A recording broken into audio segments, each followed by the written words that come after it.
The envelope had been waiting 40 years to be opened.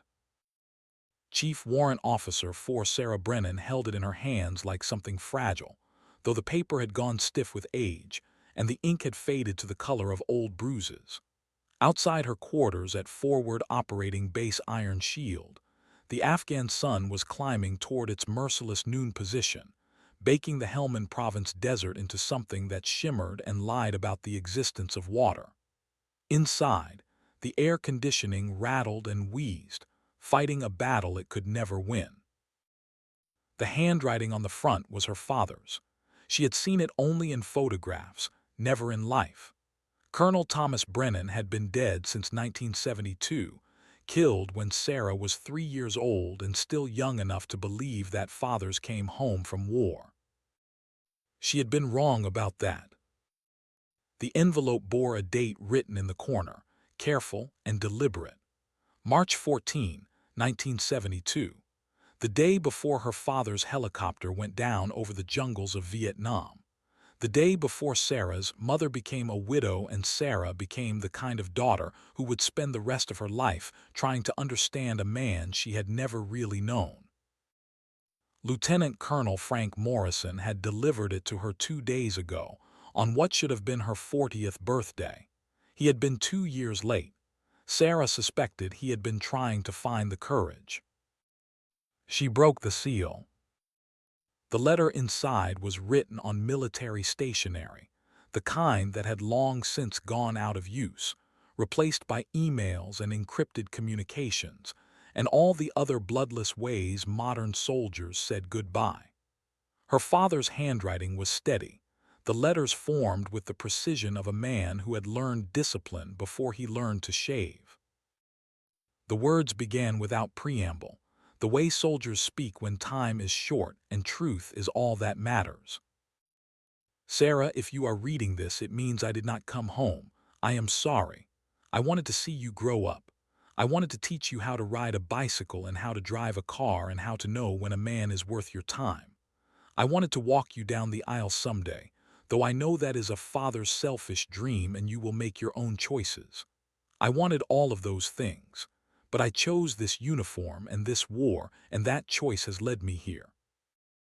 I need you to know something, and I need you to believe it. The best soldiers are not the ones who die for their country. They are the ones who live for their families. I got that backwards, Sarah. Do not make the same mistake I made. Do not let the uniform become who you are. Do not let duty become an excuse for absence. Do not trade the people who love you for the approval of people who will forget your name the moment you are gone. Come home, Sarah. Whatever war you are fighting when you read this, come home. The battles will go on without you. They always do. Your father, who loved you more than he knew how to say. Beneath the signature was a photograph, creased and faded. Sarah, at 2 years old, sitting on her father's shoulders, both of them laughing at something the camera could not capture. She did not remember the moment. She did not remember him.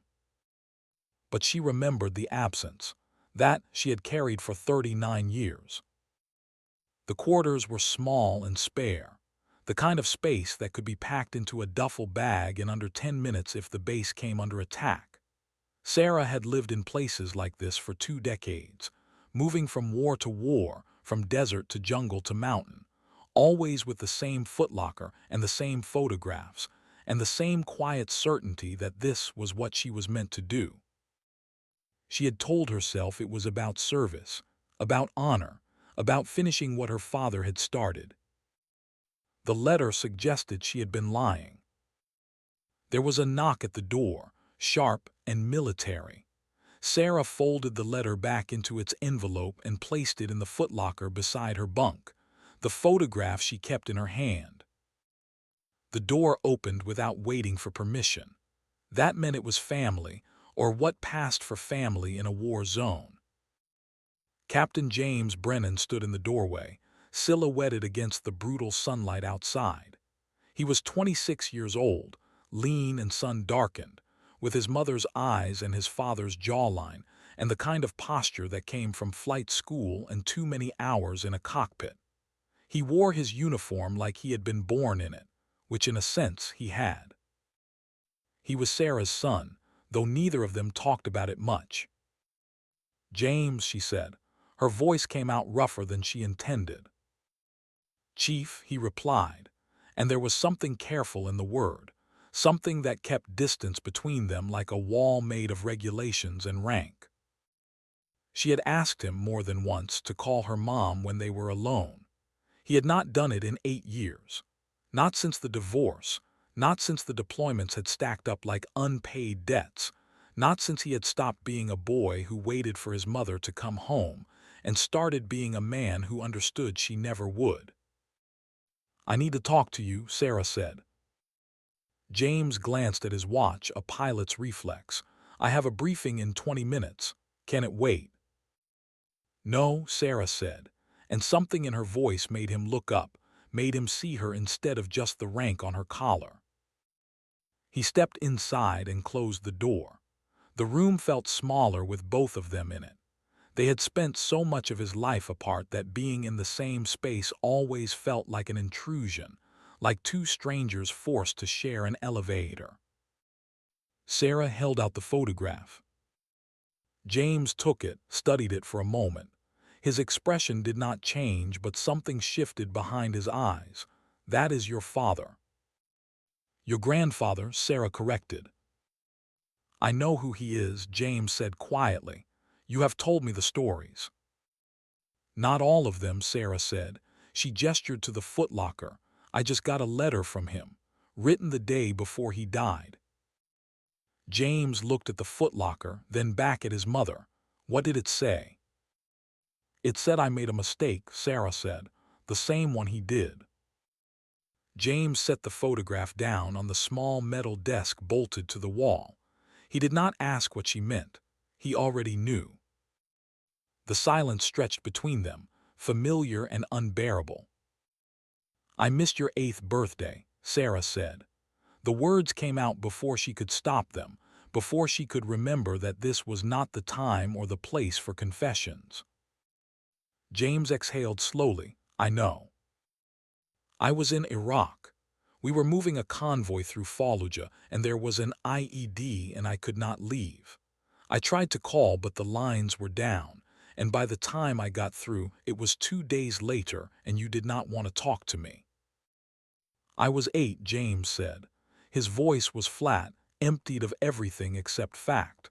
"I did not understand why you chose them over me."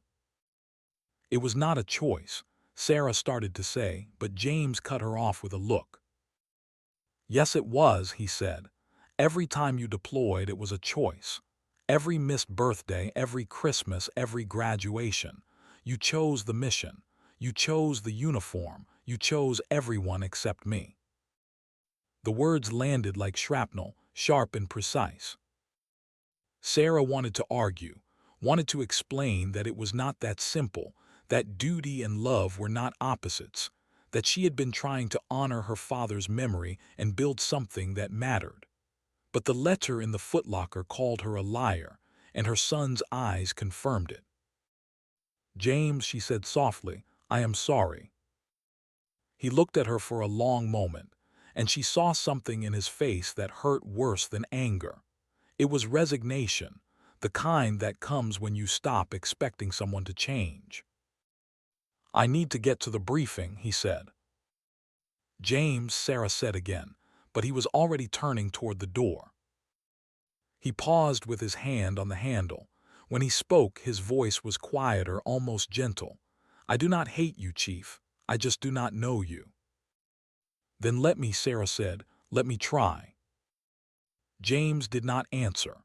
He opened the door and stepped back into the sunlight, leaving Sarah alone with the ghosts of fathers and the mistakes they passed down like heirlooms. The briefing room was a converted shipping container, lined with maps and satellite imagery, and the kind of tactical displays that turned human lives into grid coordinates. The air inside was thick with sweat and tension, and the particular smell of men who had been wearing body armor in 100-degree heat. Lieutenant Colonel Frank Morrison stood at the front of the room, his uniform crisp despite the conditions. his face lined with the kind of exhaustion that came from carrying command in a war that had already lasted longer than most of the soldiers in the room had been alive. He was 58 years old, 6 months from retirement, and he looked like a man who had counted every day. Sarah entered the room and took her position along the wall. She was crew chief, not command, but Morrison had asked her to attend. That meant the situation was bad enough that they needed every experienced hand, every mind that had seen combat and lived to remember the lessons. James was already there, standing near the front with the other Apache pilots. He did not look at her. Morrison waited until the room was full, then began without preamble. "Gentlemen, we have a situation developing at Outpost Ranger. 28 Marines are currently surrounded by enemy forces approximately 35 miles northeast of this position. Intelligence indicates the hostile count at 60 plus, with heavy weapons and prepared positions. The Marines are dug in, but they are running low on ammunition and medical supplies. They have requested immediate air support." He tapped the map, highlighting a small cluster of buildings surrounded by open desert. "The terrain is not favorable for ground extraction. We will need rotary wing assets to provide cover and suppression while a quick reaction force moves in." Morrison paused, his eyes scanning the room. "We have 2 Apache helicopters flight ready, Titan II-1 and Titan II-2. CW-3 Rodriguez will pilot Titan II-2. Captain Brennan will pilot Titan II-1. James straightened slightly but said nothing. "I need a crew chief for Titan II-1, Morrison continued. His gaze found Sarah. "Chief Brennan, you will fly gunner." The room went quiet. Every man there knew what Morrison was doing, and why. Sarah and James had not flown together since James had graduated flight school 4 years ago. They had barely spoken since then. Putting them in the same aircraft was either brilliant leadership or a disaster waiting to happen. Sarah met Morrison's eyes and saw something there she did not expect. It was not command. It was apology. "Understood, sir," she said. James said nothing. Morrison dismissed the room with a curt nod. "Wheels up in 30 minutes. Get your gear and get your heads right. We do not leave Marines behind." The pilots filed out, moving with the practiced efficiency of men who had done this too many times to waste energy on fear. Sarah waited until the room was mostly empty, then approached Morrison. "Sir," she said quietly, "a word." Morrison glanced toward the door, making sure they were alone, then turned to face her. "I know what you are going to say." "Do you?" Sarah replied. It was not quite a question. Morrison's jaw tightened. "You and your son need to work together. This mission requires coordination, trust. If you cannot provide that, I need to know now." "We can do the job," Sarah said. "That is not what I asked." Morrison held her gaze, and Sarah saw the weight there, the decades of decisions that left marks no uniform could hide. She saw something else too: guilt. "Why did you wait 2 years to give me the letter?" she asked. Morrison looked away. "Because I knew what it said, and I knew what it would do to you." "You read it?" "No," Morrison said, "but your father told me what he was going to write, the night before the mission." Sarah felt something cold settle in her chest. "You were there, in Vietnam." Morrison nodded slowly. "I was his gunner, 18 years old and so scared I could barely hold the weapon. Your father kept me alive for 3 months, taught me everything. And then on our last mission together, I got him killed." The room seemed to tilt. Sarah reached for the edge of the table to steady herself. "What are you talking about?" Morrison closed his eyes, and when he spoke, his voice was barely above a whisper. "We took fire over the jungle. Rockets, heavy caliber rounds. I panicked. Started shooting at everything, including our own fuel lines. Your father tried to stop me, but I was not listening. The tank ruptured. We had maybe 30 seconds before the whole bird went up. He opened his eyes and Sarah saw the thing he had been carrying for 40 years. Your father pushed me out, physically threw me clear of the aircraft. I landed in the trees, broke both legs, but I lived. He stayed with the helicopter, tried to land it. The explosion killed him instantly. Sarah could not breathe. You killed my father. I did, Morrison said, and I have spent every day since trying to make up for it. That is why I stayed in. That is why I kept you safe, pulled strings to keep you out of the worst combat zones, recommended you for every award and promotion. I owed him a life, so I protected his daughter. Sarah's hands were shaking. She curled them into fists. Did my mother know? No, Morrison said. The official report said hostile fire. I never corrected it. The anger came then, white and hot and clean. You let her think he was a hero. He was a hero, Morrison said fiercely. He saved my life.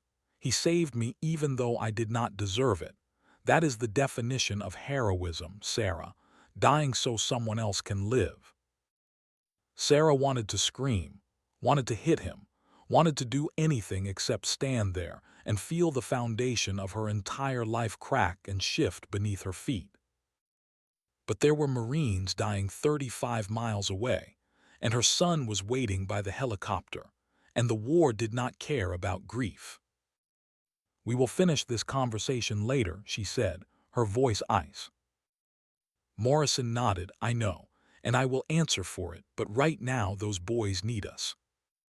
Sarah turned and walked out of the briefing room, into the heat and dust and noise of a forward operating base preparing for combat. Somewhere in the middle of it all, her son was doing pre-flight checks on an Apache helicopter, and she was going to have to sit behind him and trust him with her life. The same way her father had trusted Frank Morrison. The thought made her sick. The Apache helicopter sat on the tarmac like a predator at rest, all angles and armor and barely contained violence.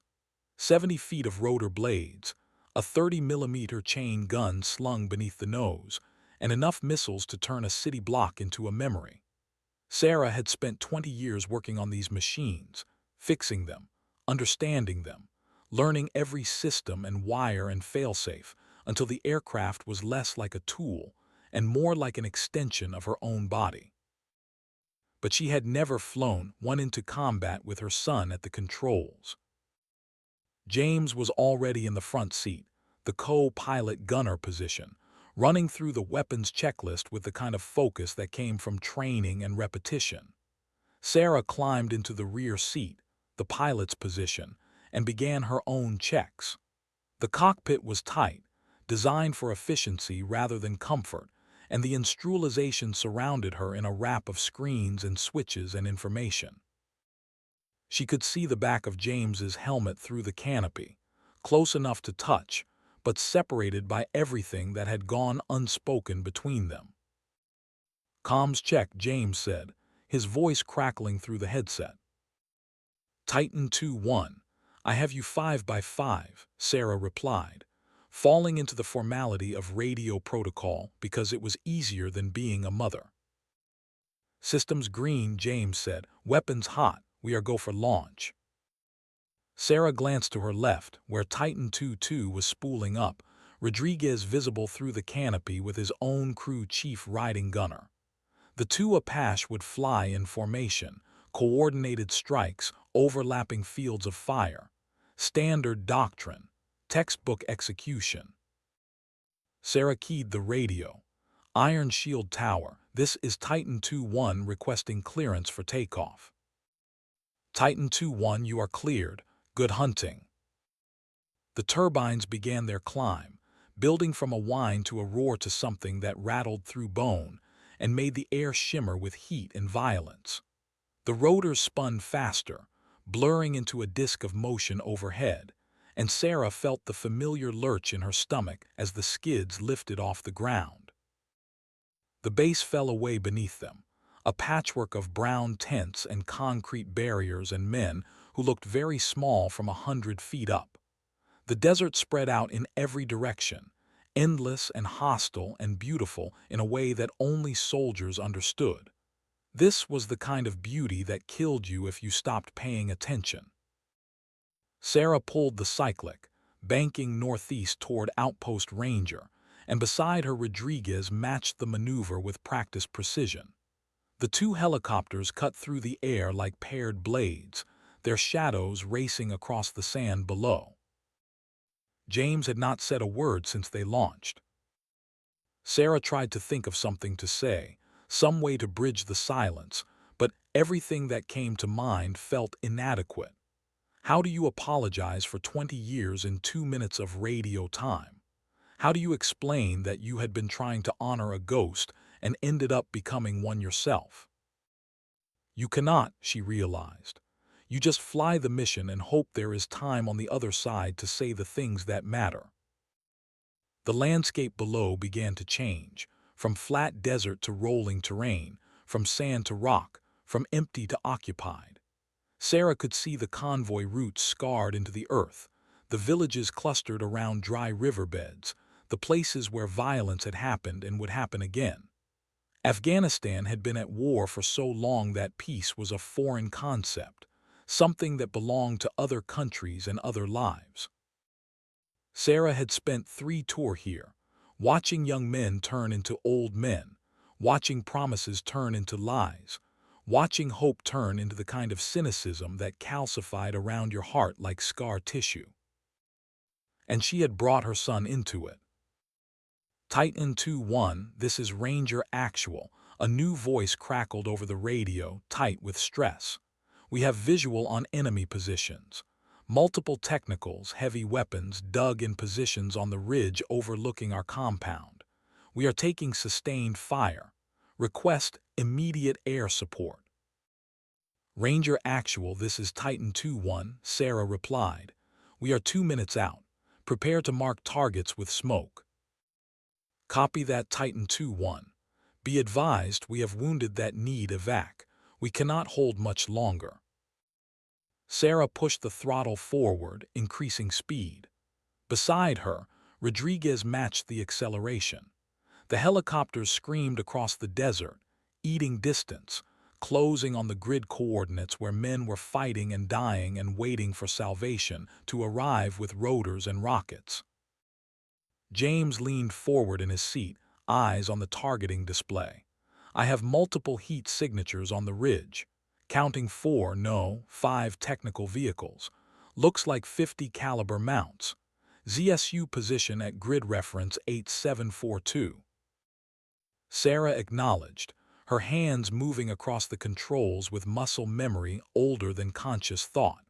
Titan 2-2, did you copy? Affirmative, Rodriguez replied. I will take the northern targets, you take south. The outpost appeared on the horizon, a small cluster of fortifications surrounded by open ground and overlooked by a ridge that provided perfect enfilading fire.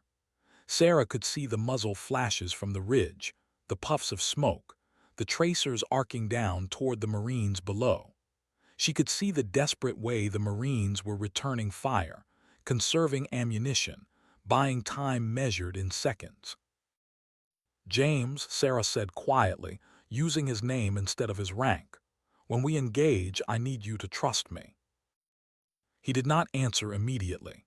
Then, with a voice that carried more weight than words should hold, he said, I always have, Mom. It was the first time he had called her that in 8 years. Sarah felt something break open in her chest, something she had been holding closed for so long she had forgotten it was there. Then let's bring these boys home, she said. The Apache dropped into attack posture, nose down, weapons armed, every system screaming readiness. James locked the first target, a technical truck with a heavy machine gun mounted in the bed, and Sarah gave the command. Engage. The Hellfire missile leapt from the rail with a sound like thunder being born, a streak of white fire that crossed the distance in seconds, and turned the truck into a blossoming flower of flame and shrapnel. The explosion rolled across the desert, echoing off the rocks, and Sarah was already banking hard, lining up the second target before the first had finished burning. James fired again and again, each shot precise and devastating. Rodriguez was doing the same on the northern approach, his missiles finding technicals and weapon emplacements and turning them into craters. The chain gun opened up, 30-millimeter rounds chewing through vehicles and fortifications, suppressing fire, buying the Marines below precious seconds to regroup. For 3 minutes, the world was noise and fire and coordinated violence. Sarah flew the pattern she had flown 100 times before, threading between threats, maximizing fields of fire, keeping the aircraft moving because a stationary helicopter was a dead helicopter. James worked the weapons with the kind of cold efficiency she had taught him, back when he was young enough to think war was something noble. And then the missile warning screamed. "Incoming," James shouted. "Sam, launch 10 o'clock. Sarah saw it, a streak of white against the blue sky, climbing fast and tracking true. Surface-to-air missile, probably a stinger left over from when America had armed the Mujahideen to fight the Soviets. The kind of weapon that came back to haunt you decades later. She had seconds. Countermeasures, she barked, and James slammed the flare dispenser, sending white-hot decoys tumbling through the air behind them. The missile tracked the flares, confused, seeking the brightest heat signature. Sarah pulled the Apache into a hard turn, banking so steep the horizon went vertical, her hands fighting the controls, her body pressed against the harness. The missile detonated 50 feet off their tail, close enough that the shockwave hit like a physical blow.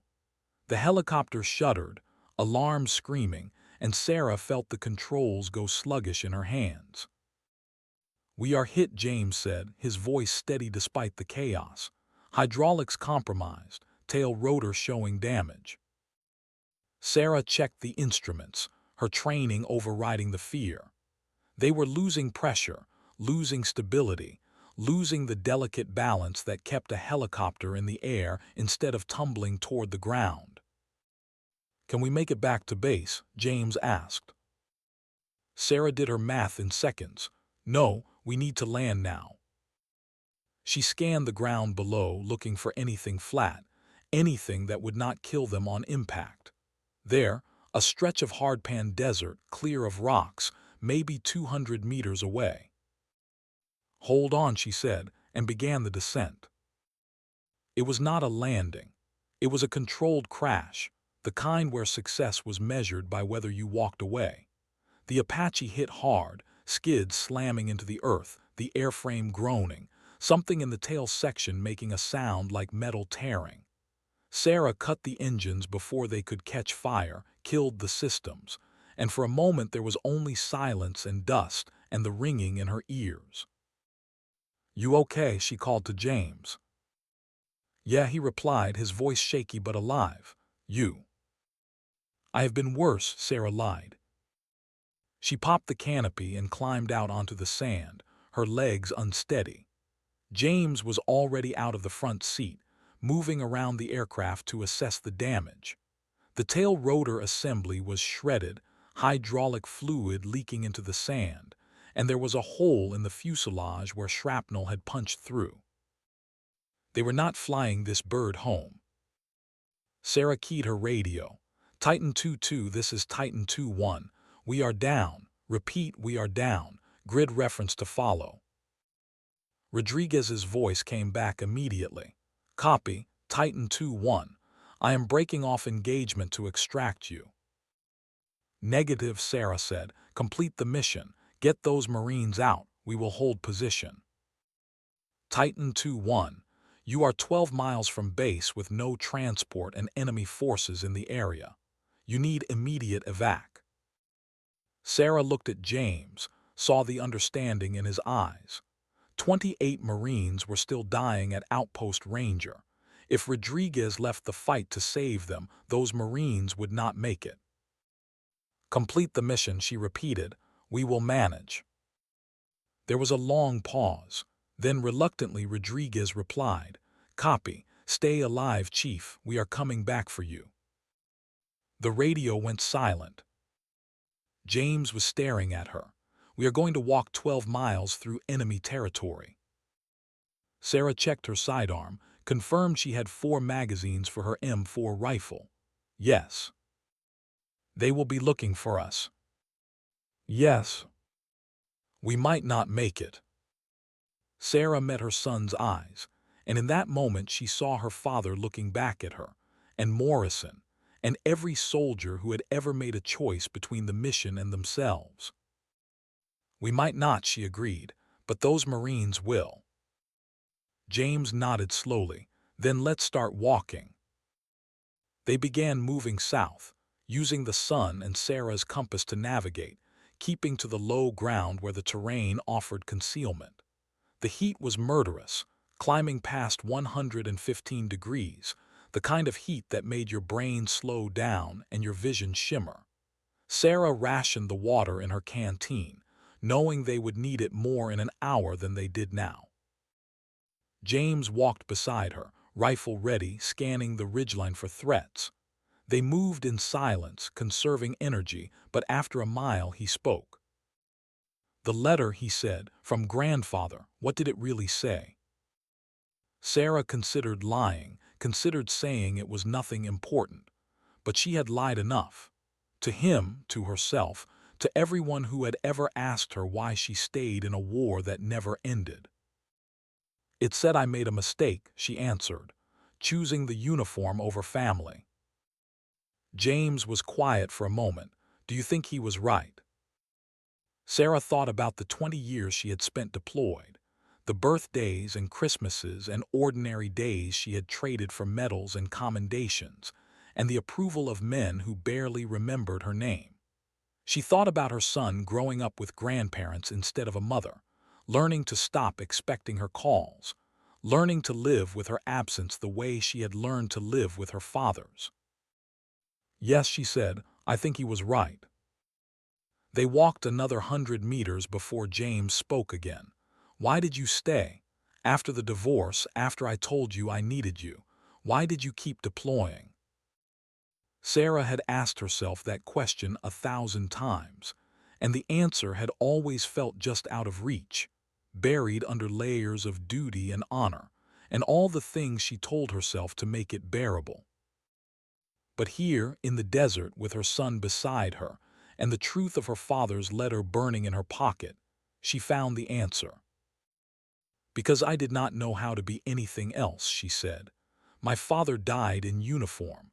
I grew up thinking that was what made him a hero, and I spent my whole life trying to be worthy of that, trying to prove I was his daughter. She paused, her throat tight. But he did not want me to be a hero, James. He wanted me to be your mother, and I failed at that. James stopped walking. Sarah stopped too, turning to face him. His eyes were wet, but his voice was steady. You did not fail. You were just fighting the wrong war. Sarah felt the tears come then, hot and unexpected and 20 years overdue. I am sorry. For all of it. For missing your childhood. For choosing them over you. For making you grow up wondering if your mother loved you more than she loved the mission. James stepped closer. I never wondered if you loved me. I just wondered if that was enough. It should have been, Sarah said. It should have been everything. Her son reached out and took her hand, the first time they had touched in longer than she could remember. His grip was strong, calloused from years in the cockpit, and she could feel the calluses on her own hands matching his. We are still here, he said quietly. We still have time. Sarah squeezed his hand. Then let's make it count. They walked on, mother and son, through the desert and the heat and the war that would not end. Above them, the sky stretched empty and blue, the same sky her father had flown through 40 years ago, the same sky her son would fly through for years to come. And Sarah understood, finally. that the war she needed to end was not the one being fought with guns and missiles and helicopters. It was the one being fought in the spaces between fathers and daughters, mothers and sons, the people who loved each other and lost each other and spent their whole lives trying to find the way home. The sound reached them first, a low rhythmic thumping that grew louder with each second. James heard it before Sarah did, his younger ears catching the frequency, and he grabbed her arm. "Helicopter," he said, scanning the sky. Sarah followed his gaze and saw it, a dark silhouette against the sun, coming in low and fast from the northeast. For a moment she allowed herself to hope it was Rodriguez, coming back despite orders. Then the shape resolved into something angular and predatory, and she knew. "That is not one of ours," James said. The hind attack helicopter swept toward them like a hunting hawk, its twin turbines screaming, its stub wings loaded with rockets and gun pods. Soviet design, Afghan operated, and painted in the flat desert colors that meant Taliban. Sarah had seen them before, relics from the war against the Soviets, kept flying through sheer determination and scavenged parts. This one flew like it had a purpose. "Run," Sarah said, but there was nowhere to run to, nothing but open desert and the certain knowledge that you cannot outrun a helicopter on foot. The hind opened fire, its chain gun chewing up the sand in a line that raced toward them. Sarah and James dove in opposite directions, hitting the ground hard, and the rounds screamed past overhead. The helicopter banked, circling, lining up for another pass. Sarah scrambled to her feet, bringing her rifle up, knowing it was futile but doing it anyway because doing nothing was worse. James was doing the same, firing short controlled bursts at the hind, trying to hit something vital. The helicopter ignored them, too heavily armored to care about rifle fire. And then a voice crackled over Sarah's radio, speaking in English with an accent that carried education and years. "Chief Warrant Officer Brennan," the voice said, "I suggest you stop shooting. You are only wasting ammunition." Sarah froze. The hind was hovering now 50 feet up, its nose pointed directly at them. "Who is this?" she demanded. "My name is Yusuf Ahmadi," the voice replied, "and I believe you know Colonel Frank Morrison." Sarah felt ice flood her veins. "How do you know Morrison?" "Because he trained me," Ahmadi said, "back when your country thought I was an ally, back when we fought together against the Soviets, back before he betrayed me." The hind rotated slowly, a predator displaying its power. "I know Morrison is listening to this frequency. I know he sent you on this mission, and I want him to know that I am going to kill his best pilot the same way he killed my son." Sarah's mind raced. "What are you talking about?" 2011, Ahmadi said, and his voice carried a weight that transcended static and distance. "My son Rizal worked as an interpreter for your forces. Morrison promised to protect his family, and when the Taliban came for them, Morrison abandoned them. My son died begging for the help that never came."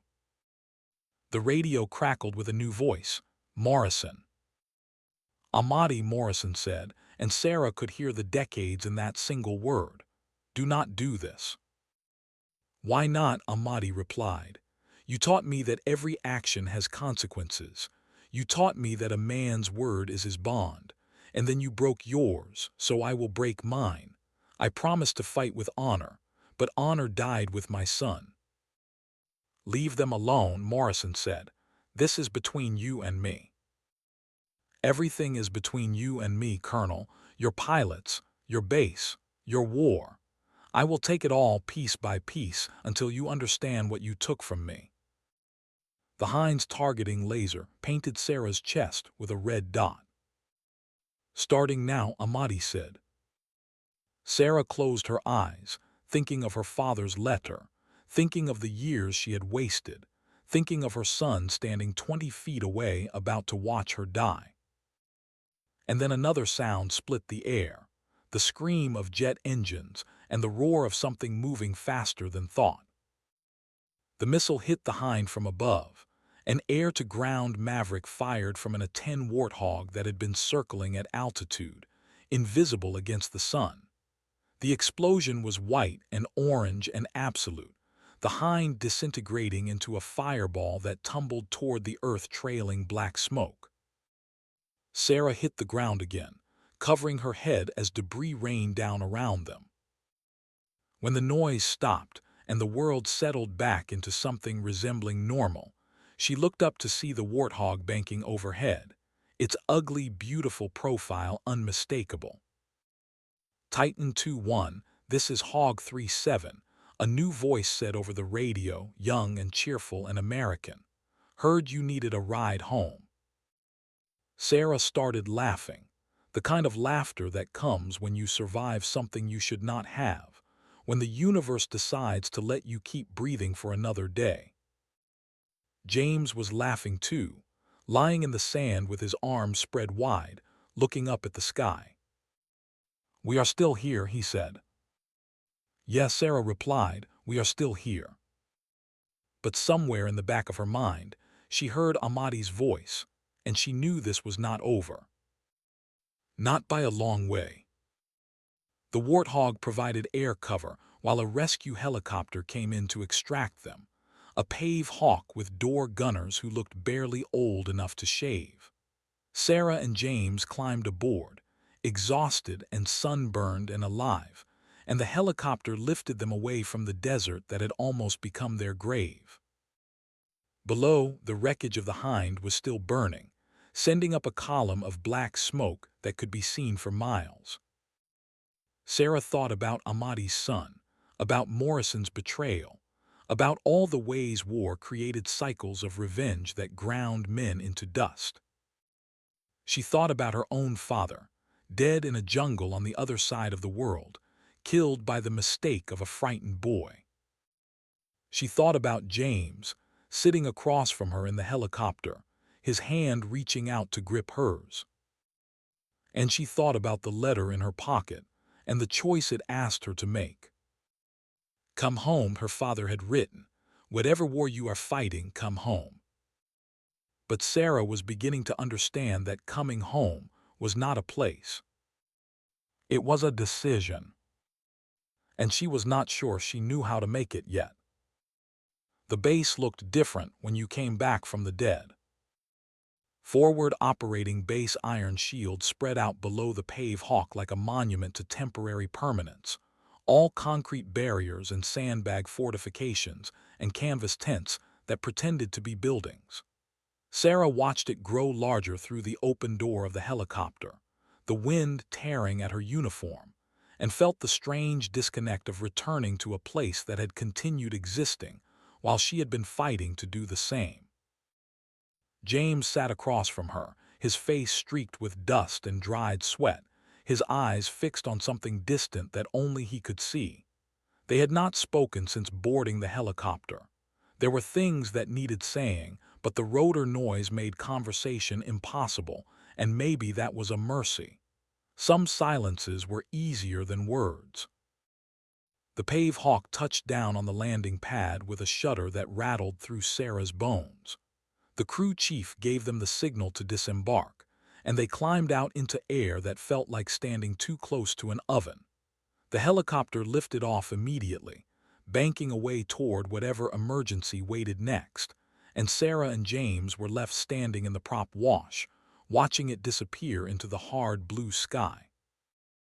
Morrison was waiting for them at the edge of the pad, his uniform somehow still crisp despite the heat, his face carved into the expression of a man who had learned to control everything except his regrets.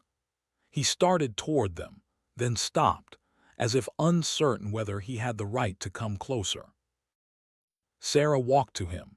James followed a step behind, close enough to hear but far enough to make clear this was not his conversation. Sir, Sarah said, and the word came out flat, emptied of everything except military courtesy. Morrison looked at her, then at James, then back at her. I heard the radio traffic. I heard what Ahmadi said. Then you know he is still alive, Sarah replied. The hind went down. We saw the explosion. Sarah shook her head. He ejected. I saw the chute. Morrison's jaw tightened. Then we have a problem. We have several problems, Sarah said. She stepped closer, lowering her voice so only Morrison could hear. You told me you killed my father by accident. You did not tell me you killed Ahmadi's son on purpose. It was not on purpose, Morrison said, but there was no conviction in the words. It was a choice between obeying orders and saving one man's family. I chose orders. You chose your pension, Sarah said, and watched Morrison flinch as if she had struck him. You let a family die because you were afraid of a court-martial. Morrison looked away. Yes. How many others, Sarah asked. How many other choices like that have you made? The colonel did not answer. He did not need to. The answer was written in the lines around his eyes, in the way his shoulders carried weight that no rank insignia could measure, in the 4 decades of decisions that had led him to this moment on this landing pad in this war that never ended. I need to speak with both of you, Morrison said finally, in my office, now. It was not a request. Morrison's office was a converted shipping container, insulated against the heat and lined with maps and tactical displays and photographs of men who had served under him and would never grow old. A desk made from scrap plywood held a laptop, a satellite phone, and a framed picture of Morrison as a young warrant officer standing beside a Huey helicopter in some jungle that might have been anywhere. Sarah recognized the photo. She had seen it before, years ago, but had not understood its significance. Now she looked closer and saw the man standing next to Morrison, young and smiling and alive. Her father. Morrison followed her gaze. That was taken 2 days before the crash. We had just completed a supply run to a fire base near the Cambodian border. Your father wanted a photo to send home to your mother. I never gave it to her. Could not figure out how to explain why I was in it and he was not. Sarah felt something cold settle in her chest. You have been carrying this for 40 years. Yes. And you never told anyone. Morrison sat down heavily in his chair. I told your father, the night before the last mission. I told him I was afraid, that I did not think I could do another combat flight without breaking. He said fear was natural. That courage was not the absence of fear but the choice to fly anyway. He paused, his hands flat on the desk. Then the next day I proved him wrong. I broke, and he paid for it. James had been standing by the door, silent, but now he spoke. Why are you telling us this? Because Ahmadi is not finished, Morrison said. He survived the hind going down, which means he is still out there, and he knows exactly how to hurt me. By killing us, Sarah said.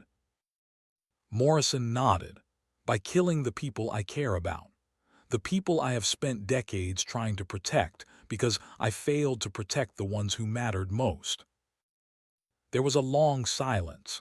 Outside, the base continued its rhythms, men shouting orders, generators rumbling, the distant pop of training fire from the range. The war did not stop for confessions. What is the tactical situation?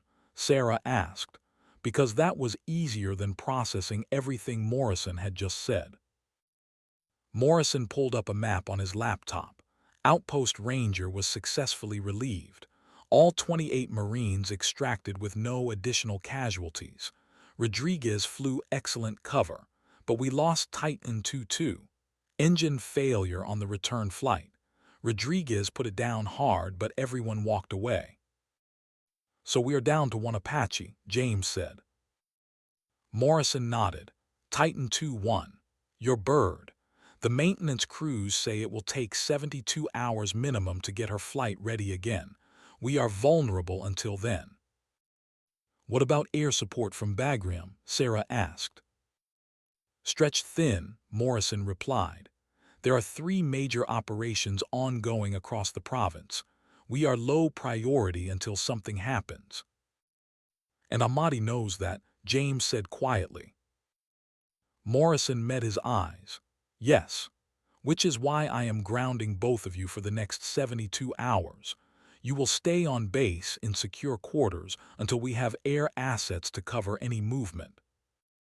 Sarah started to object, but Morrison raised a hand. That is an order, Chief. I have already lost too many people to my mistakes. I will not lose you too. The words hung in the air like smoke. Finally, Sarah nodded. Understood, sir. Morrison looked at James. Captain. Yes, sir, James said. Good, Morrison said. Dismissed. They turned to leave, but Morrison spoke again. Sarah. She stopped.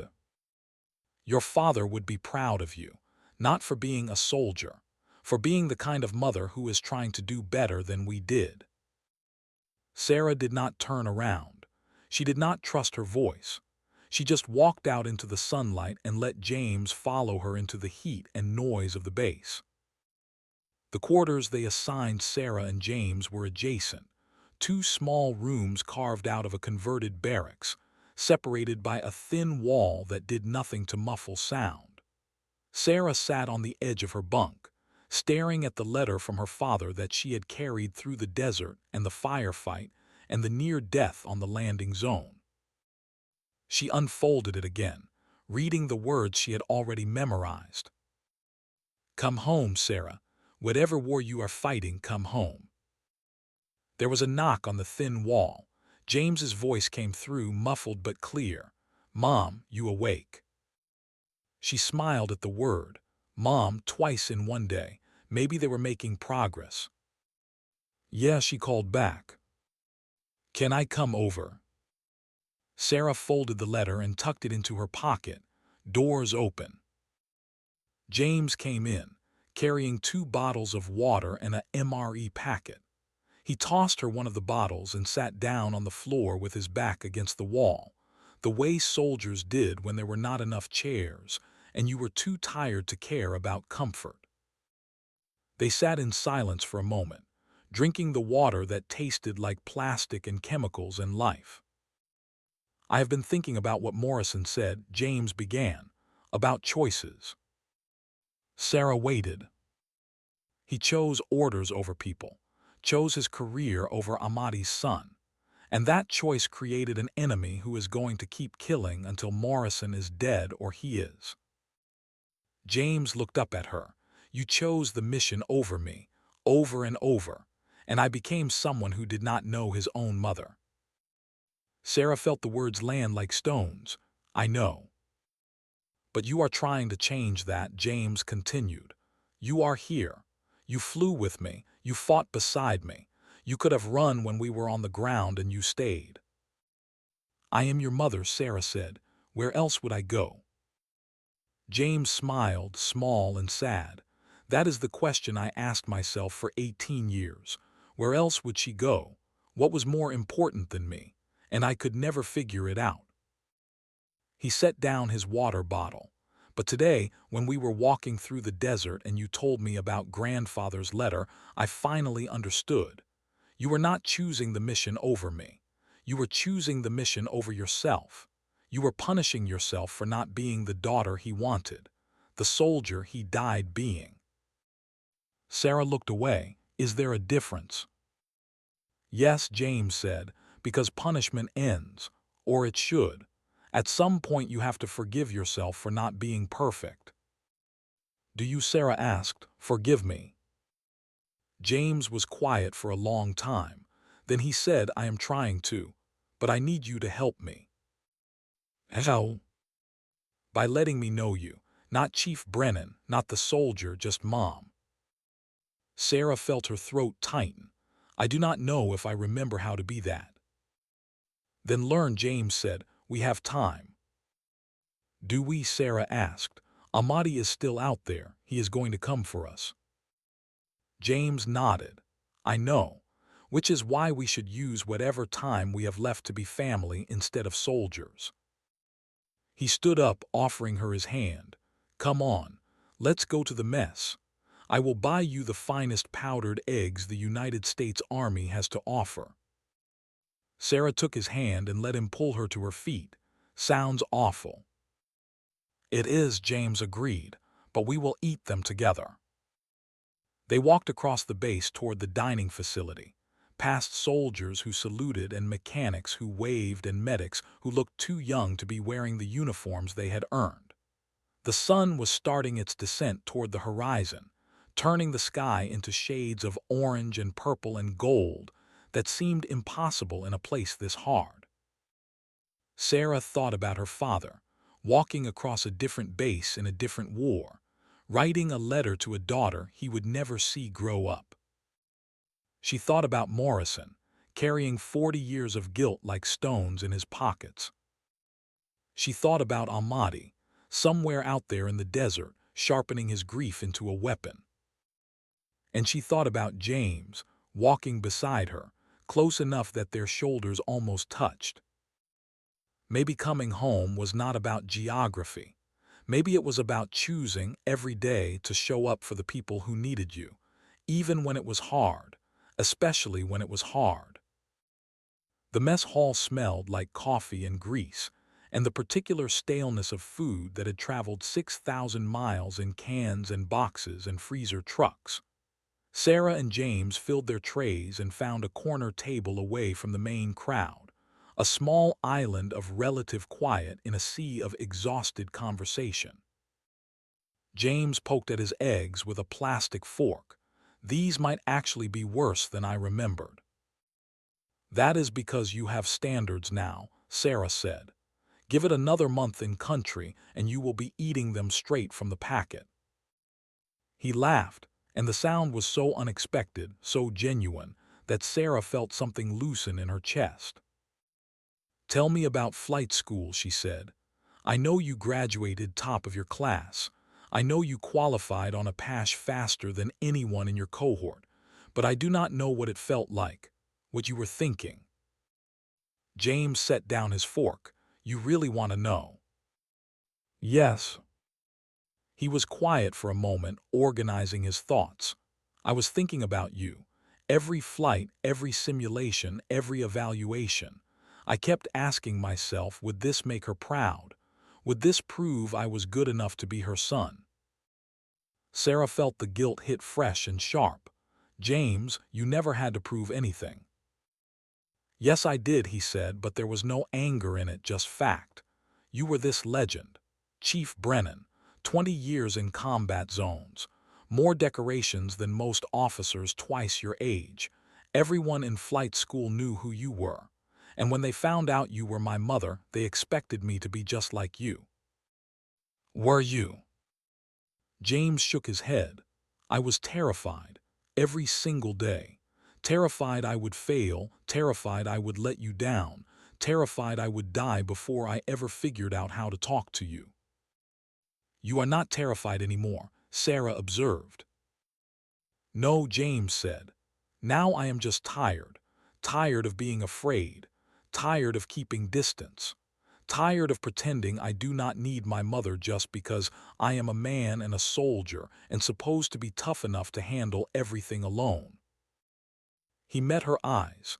"So I am done pretending. I need you, Mom. I needed you when I was 8 and you were in Iraq. I needed you when I was 16 and trying to decide whether to enlist. I needed you this morning when we got shot down and I thought we were both going to die in the sand." "I am here now," Sarah said. "I know," James replied, "and I am trying to believe that this time you will stay." The words hung between them, heavy with hope and doubt, and the weight of too many broken promises. Sarah wanted to say yes, wanted to promise she would never leave again, wanted to believe she could be the mother he deserved. But she had learned that promises meant nothing without action, and action required more than good intentions.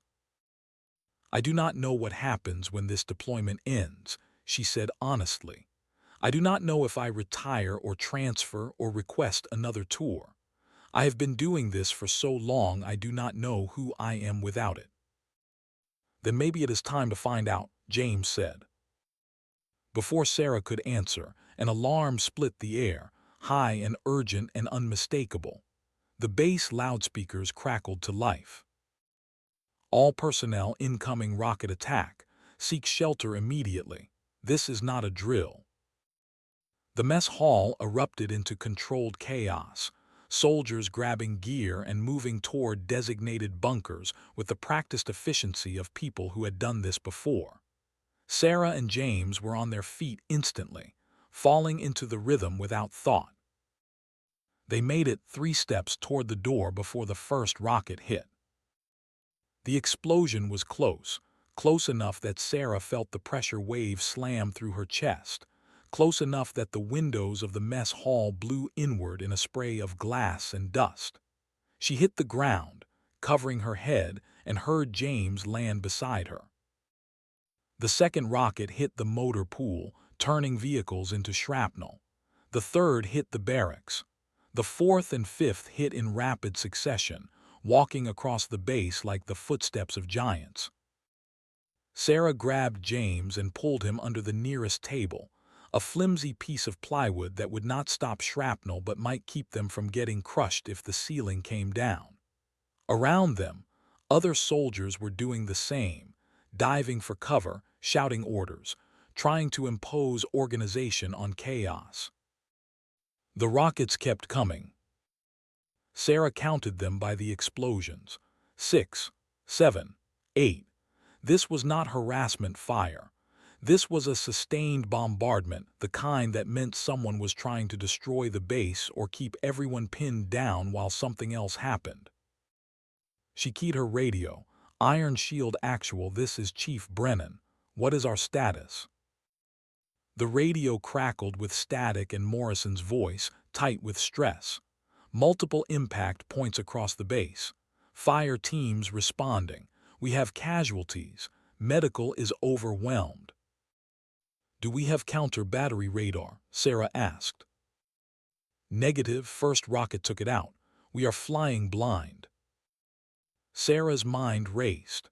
Flying blind meant they could not track the origin point of the rockets, could not call in artillery or airstrikes to silence the launch sites. They were targets in a shooting gallery, and the only thing they could do was hunker down and wait. But waiting meant dying. Mom, James said, his voice urgent, look. She followed his gaze through the shattered window and saw it. Smoke rising from the flight line, thick and black and shot through with orange flame. The Apache. Sarah was moving before she finished the thought, scrambling out from under the table and sprinting toward the door. James was right behind her, shouting something she could not hear over the ringing in her ears. They burst out of the mess hall into a world that had turned into a vision of hell. Fires burned across the base. Men ran with stretchers. Medics worked on wounded in the open because the aid station had taken a direct hit, and on the flight line, Titan II-1 was burning. Sarah ran faster, her lungs screaming, her boots pounding the tarmac. She could see the helicopter through the flames, could see the way the fire was eating through the airframe, could see the munitions starting to cook off in small popping explosions that would turn into something much worse if the Hellfire missiles went. The maintenance crew was there, fighting the fire with extinguishers that looked like toys against the inferno. Sarah grabbed one from a corporal who looked like he was about to run into the flames. Stay back, she ordered. If those missiles go, this whole area is gone. Chief, we can save her, the corporal protested. No, Sarah said, we cannot. She watched Titan II-1 burn, watched their only air asset turn into slag and ash, and felt something break inside her that had nothing to do with the helicopter. They were grounded now, completely. No air support, no quick reaction force, no way to evacuate casualties or bring in supplies.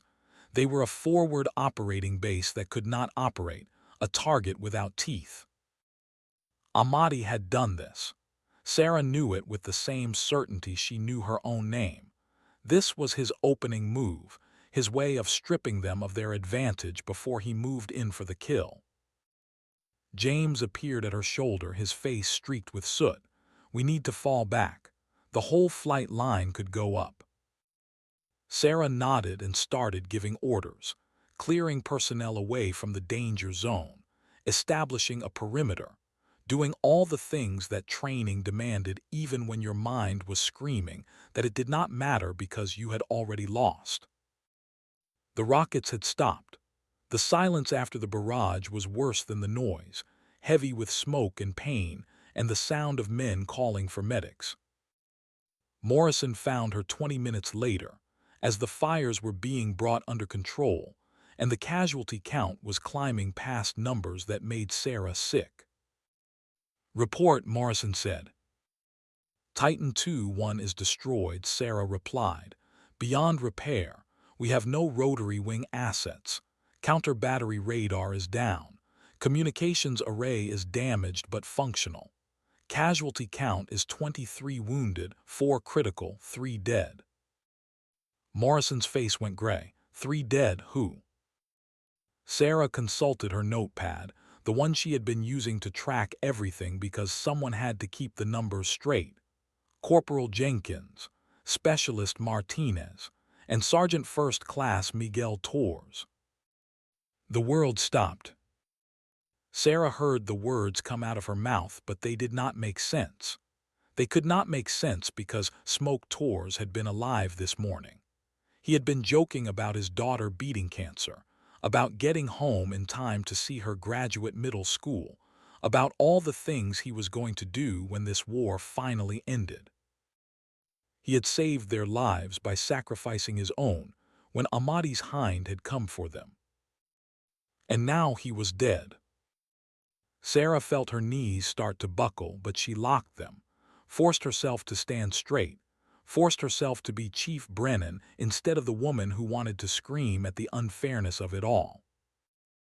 "How?" Morrison asked, his voice barely a whisper.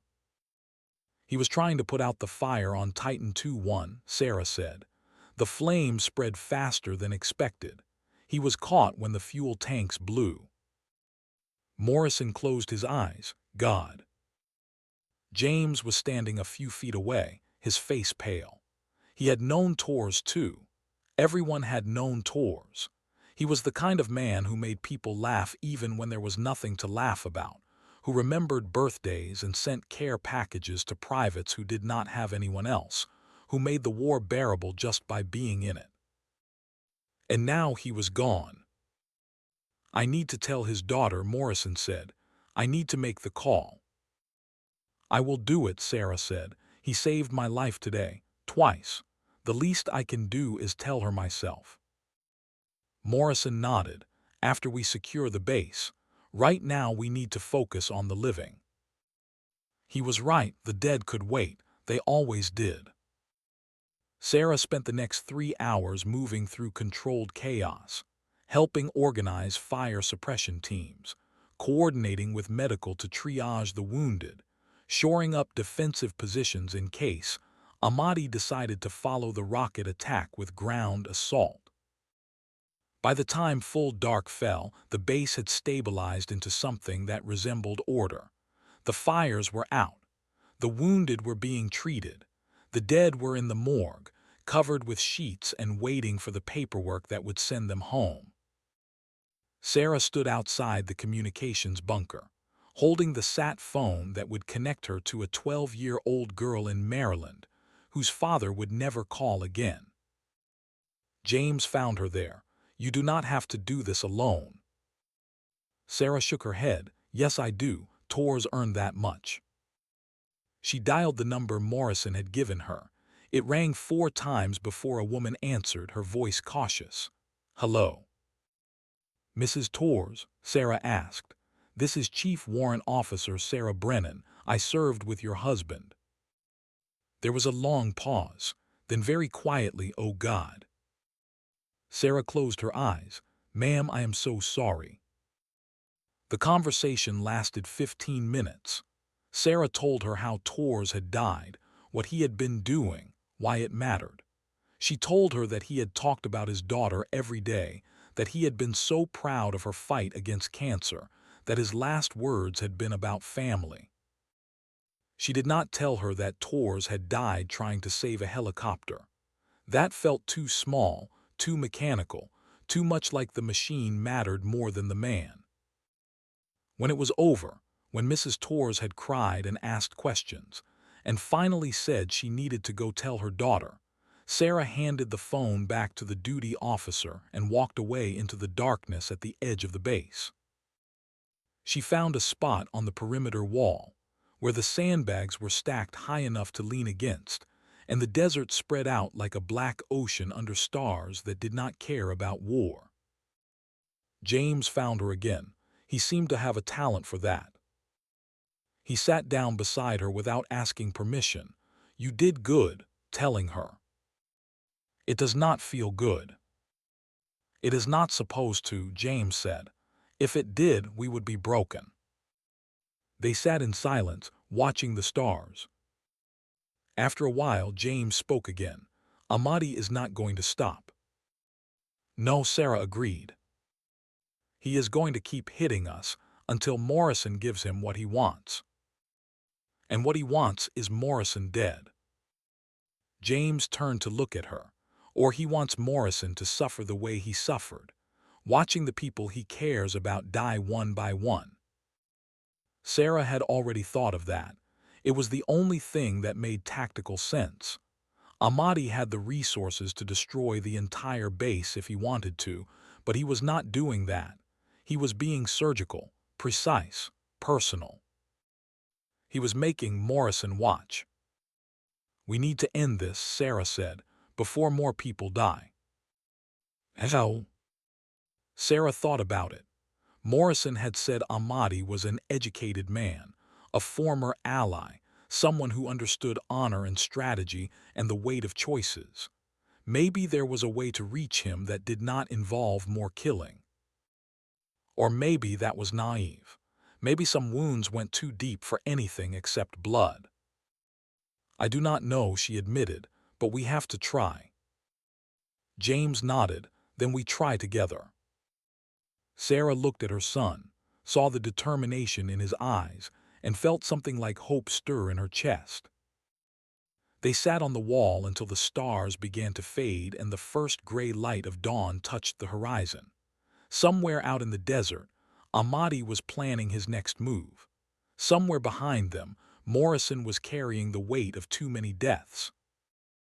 And somewhere in the space between revenge and forgiveness, there had to be another way. Sarah just had to find it before the body count grew too high to bear. The sun rose over forward operating base iron shield like a promise the day had no intention of keeping. The intelligence came in at 0400 hours, when the sky was still black and the base was as quiet as a war zone ever got. Sarah was awake when the duty officer knocked on her door, had been awake for hours, lying on her bunk and staring at the ceiling and thinking about Tors and his daughter, and all the phone calls that would have to be made before this war finally ended. She opened the door to find a young lieutenant whose name tag read CHEN, no relation to anyone Sarah knew, looking nervous and exhausted in equal measure. "Colonel Morrison requests your presence in the TOC," the lieutenant said. "Immediately." Sarah grabbed her uniform jacket and followed him through the pre-dawn darkness, past sandbag barriers still scorched from yesterday's rocket attack and guard posts manned by soldiers who looked like they had forgotten what sleep felt like. The Tactical Operations Center was a fortified bunker half buried in the earth, designed to survive anything short of a direct hit from a 500-pound bomb. Inside, Morrison stood over a map table surrounded by glowing monitors and radio equipment that crackled with the static of encrypted communications. He looked like he had aged 10 years in the past 24 hours. "Chief," he said without preamble, "we have a situation." Sarah approached the table. James was already there, still in his flight suit from the previous day, his eyes red-rimmed but alert.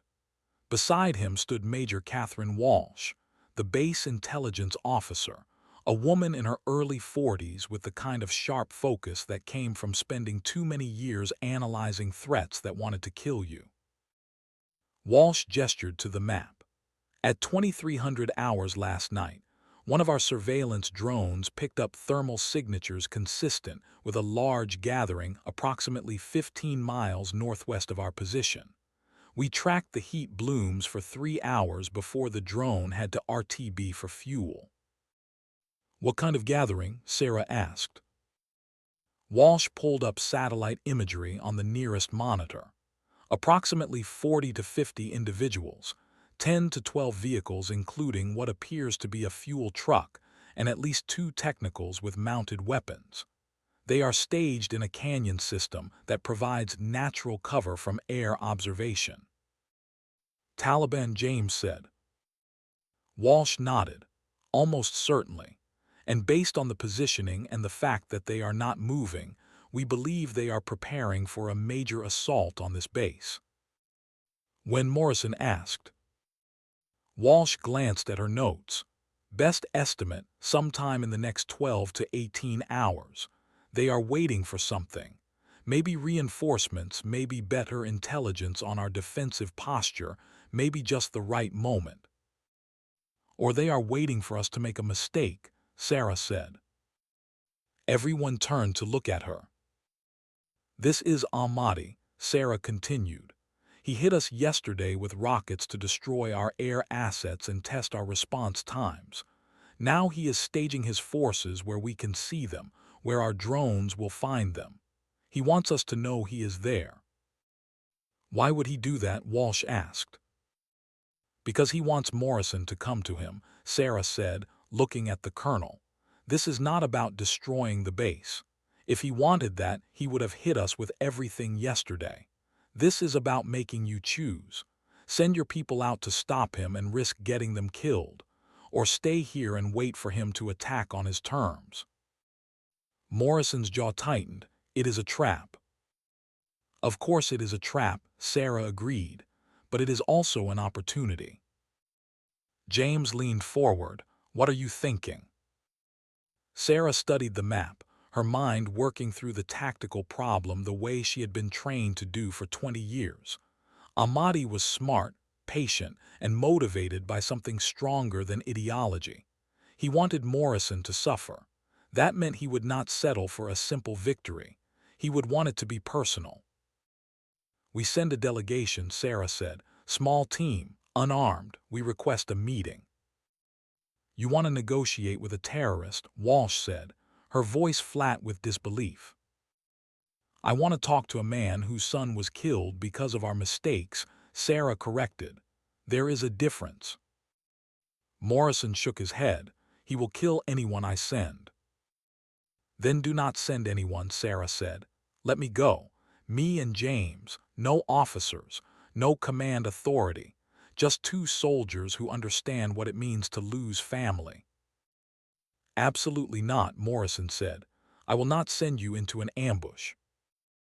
"It is not an ambush if we walk in knowing it is one," James said quietly.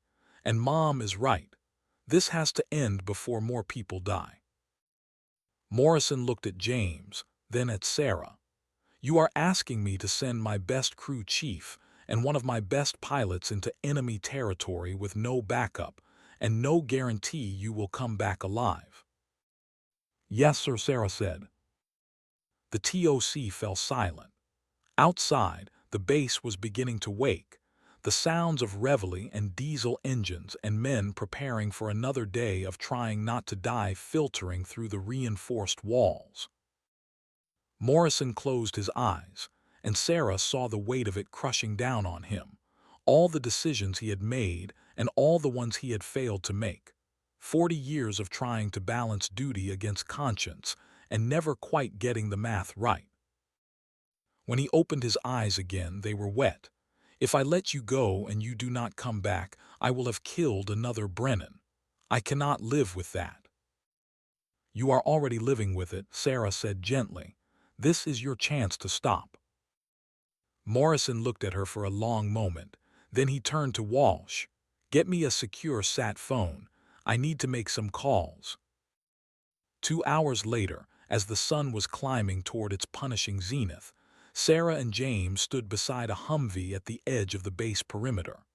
They wore no body armor, carried no weapons, bore only a white flag fashioned from a torn sheet and zip-tied to a radio antenna.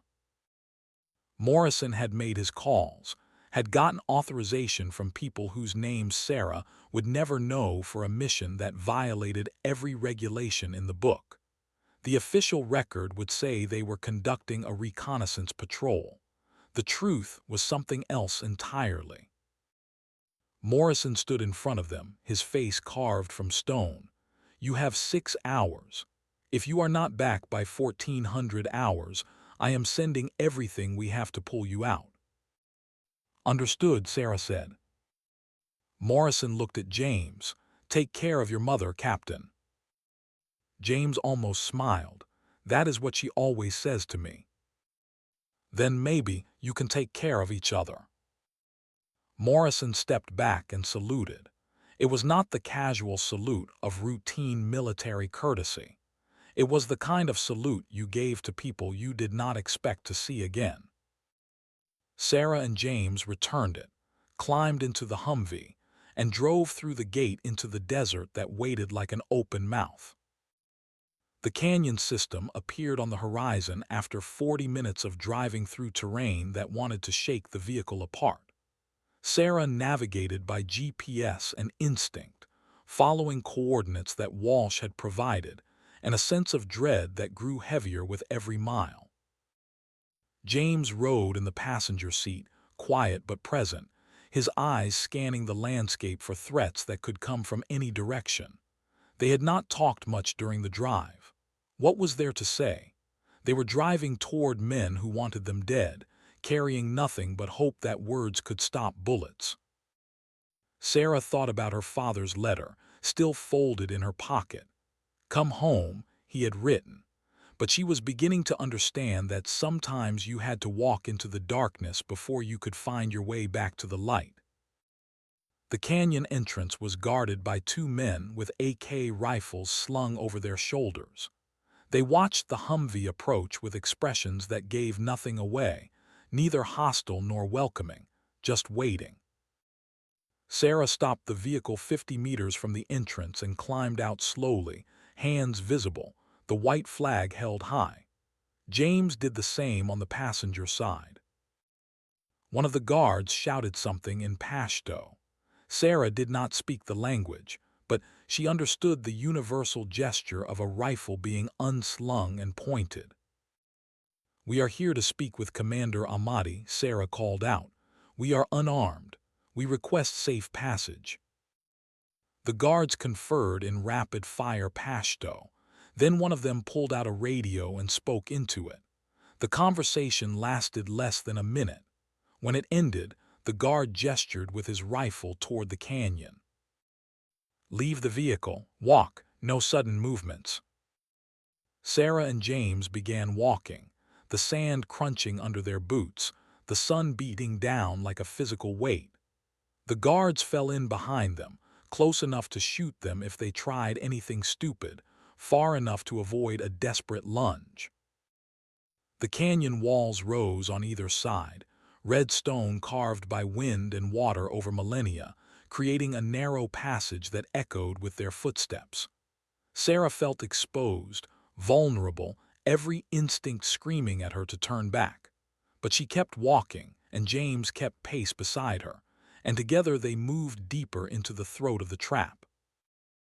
They emerged into a natural amphitheater, a wide space where the canyon opened into something almost circular, with walls 30 feet high and a floor of sand and scattered rocks. Vehicles were parked in the shade of overhanging rock. Men sat in groups, cleaning weapons, drinking tea, watching the newcomers with the curiosity reserved for people who were probably about to die. And in the center of it all, sitting on a camp chair beneath a canvas awning, was Yusuf Ahmadi. He was older than Sarah had expected, his beard more gray than black, his face lined with the kind of wear that came from decades of war. He wore traditional Afghan clothing, a long tunic and loose pants, but his posture was military, straight-backed and alert. When he saw Sarah and James, he stood. "Chief Warrant Officer Brennan," he said in English that carried only the faintest accent. "Captain Brennan, you are either very brave or very foolish to come here." Sarah stopped 10 feet from him, maybe both. Ahmadi studied them for a moment, then gestured to 2 empty chairs. "Please, sit. We will talk like civilized people, even if civilization has forgotten how to talk to us." Sarah and James sat.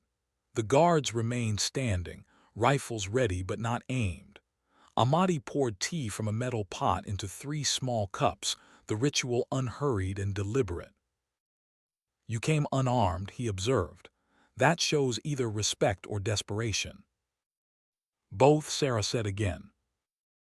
Ahmadi handed her a cup. The tea was hot and sweet and tasted like cardamom. "In my country, when you share tea with someone, you are bound by hospitality.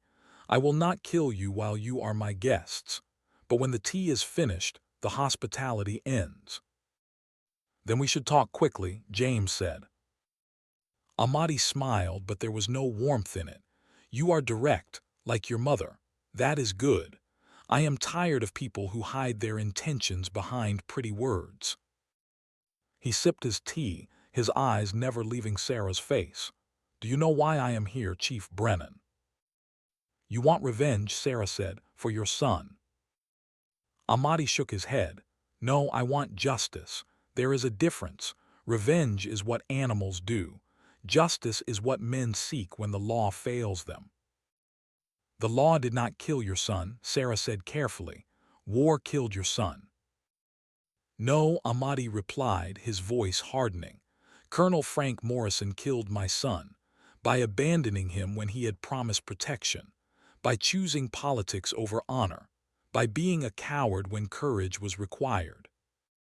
He set down his teacup with a click that sounded like a gavel. "Reza believed in your America. He believed the promises your officers made. He risked everything to help you fight the Taliban, to build a better Afghanistan. And when the Taliban came for his family, Morrison had a choice: save them or obey orders that valued American lives over Afghan ones." Sarah knew what was coming, but she let him say it. "Morrison chose orders," Ahmadi continued. "He left my son and his wife and his 2 children to die. The Taliban made me watch. They made me listen to my granddaughters scream. And when it was over, when my family was nothing but bodies in the dirt, Morrison sent me a letter, an official letter. It said he was sorry for my loss and that my son had served with honor." Ahmadi's hands were shaking now, the first crack in his composure. Honor. What does that word mean to a man who lets children die because he is afraid of a court-martial? Sarah felt the full weight of Morrison's sins pressing down on her. There was no defense to offer, no justification that would not sound like an excuse. "You are right," she said simply. "What Morrison did was wrong." The canyon seemed to go quiet. Even the wind stopped. Ahmadi stared at her. "You agree with me?" "Yes," Sarah said. "Morrison made a choice that cost your family their lives. He chose his career over their safety. That was wrong, inexcusable, and he has spent every day since trying to make up for it by protecting people like me. But that does not balance the scales. Nothing can." "Then why are you here?" Ahmadi asked. "If you agree with me, why try to stop me from taking what is owed?" "Because killing Morrison will not bring your son back," Sarah said. "It will just create more orphans, more people carrying grief like a stone, more fathers dying while their children wonder why." She pulled the letter from her pocket, unfolded it with care. "My father died in a war before I was old enough to remember him. I spent my entire life trying to honor his memory by being the soldier I thought he wanted me to be. And yesterday, I found out he died because of someone else's mistake. Someone who panicked. Someone who made a bad choice in a moment of fear. Sarah held up the letter. Before he died, my father wrote this. He told me not to make his mistake, not to trade family for duty, not to let the war become who I am. He died trying to teach me that lesson, and it took me 40 years to understand it. She looked directly into Ahmadi's eyes. Your son died trying to build something better. He died believing in peace. If you kill Morrison, if you kill me and my son and everyone else at that base, what are you building? What would Rizal want you to create from his death? Ahmadi stood abruptly, his chair scraping against stone. You dare to tell me what my son would want? No, Sarah said, standing to face him. I am telling you what my father wanted, and what Torres wanted, and what every father who ever died in a war probably wanted, for their children to have a chance at something better than revenge. James stood as well, his voice quiet but steady. My mother missed most of my childhood because she was trying to honor her father's memory. She chose duty over me, over and over until I did not know who she was anymore. And yesterday, when we almost died together, she finally told me the truth, that she was wrong, that the war was not worth what she lost. He stepped closer to Ahmadi. You have already lost your son. Do not lose yourself too. The canyon was silent except for the distant cry of a hawk and the sound of men shifting, uncertain, watching their commander struggle with something that had no easy answer. Ahmadi looked at the letter in Sarah's hand, then at James, then at the sky that stretched above them all, indifferent to human pain. When he spoke again, his voice was barely above a whisper. I made a promise to my son's grave, that I would make them pay, that I would not rest until Morrison understood what he took from me. You have already made him understand, Sarah said. He knows. He has carried it for 12 years. It is destroying him, but if you kill him, it ends too quickly. He does not have to live with it anymore. She took a breath. Let him live. Let him spend the rest of his life trying to make amends. Let him face his mistakes every morning in the mirror. That is a harder punishment than death. Ahmadi closed his eyes. And what about justice? What about the debt owed? Morrison is resigning his commission, Sarah said. He is giving up his pension. He is going to work with refugee organizations to help families like yours. He is going to spend whatever time he has left trying to save the people he failed to save before. She paused. It does not bring your family back, but it stops the cycle. It means their deaths lead to something other than more death. Ahmadi opened his eyes, and Sarah saw something there she had not expected. Exhaustion. The bone-deep weariness of a man who had been at war for so long he had forgotten what peace felt like. You ask me to forgive. No, Sarah said. I ask you to choose. Keep fighting and die with your honor intact but your heart empty, or stop fighting and live long enough to see if the world your son wanted is possible. Ahmadi looked at his men, scattered around the canyon, waiting for orders. Young men and old men and boys barely old enough to hold a rifle, all of them waiting for someone to tell them the war was over.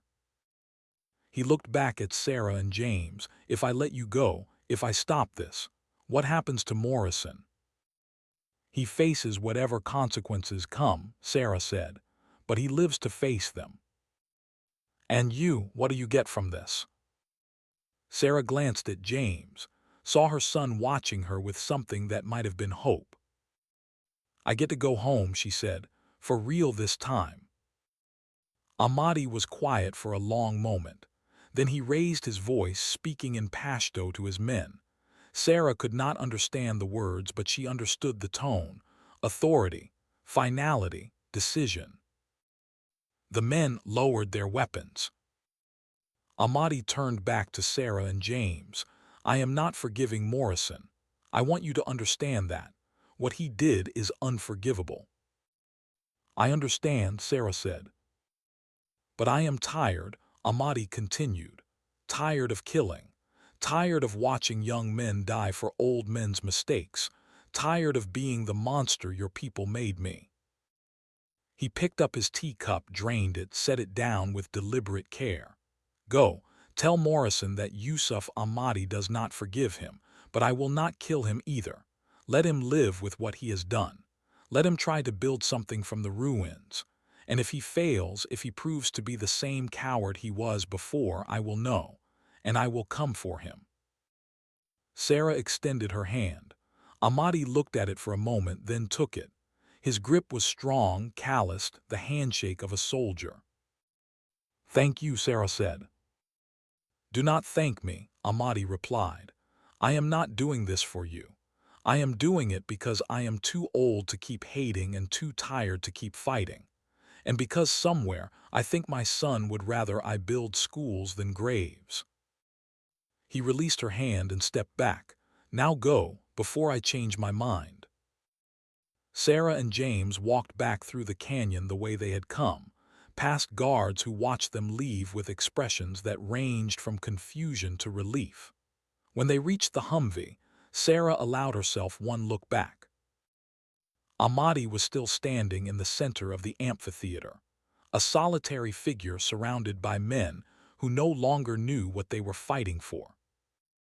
Sarah climbed into the driver's seat. James got in beside her.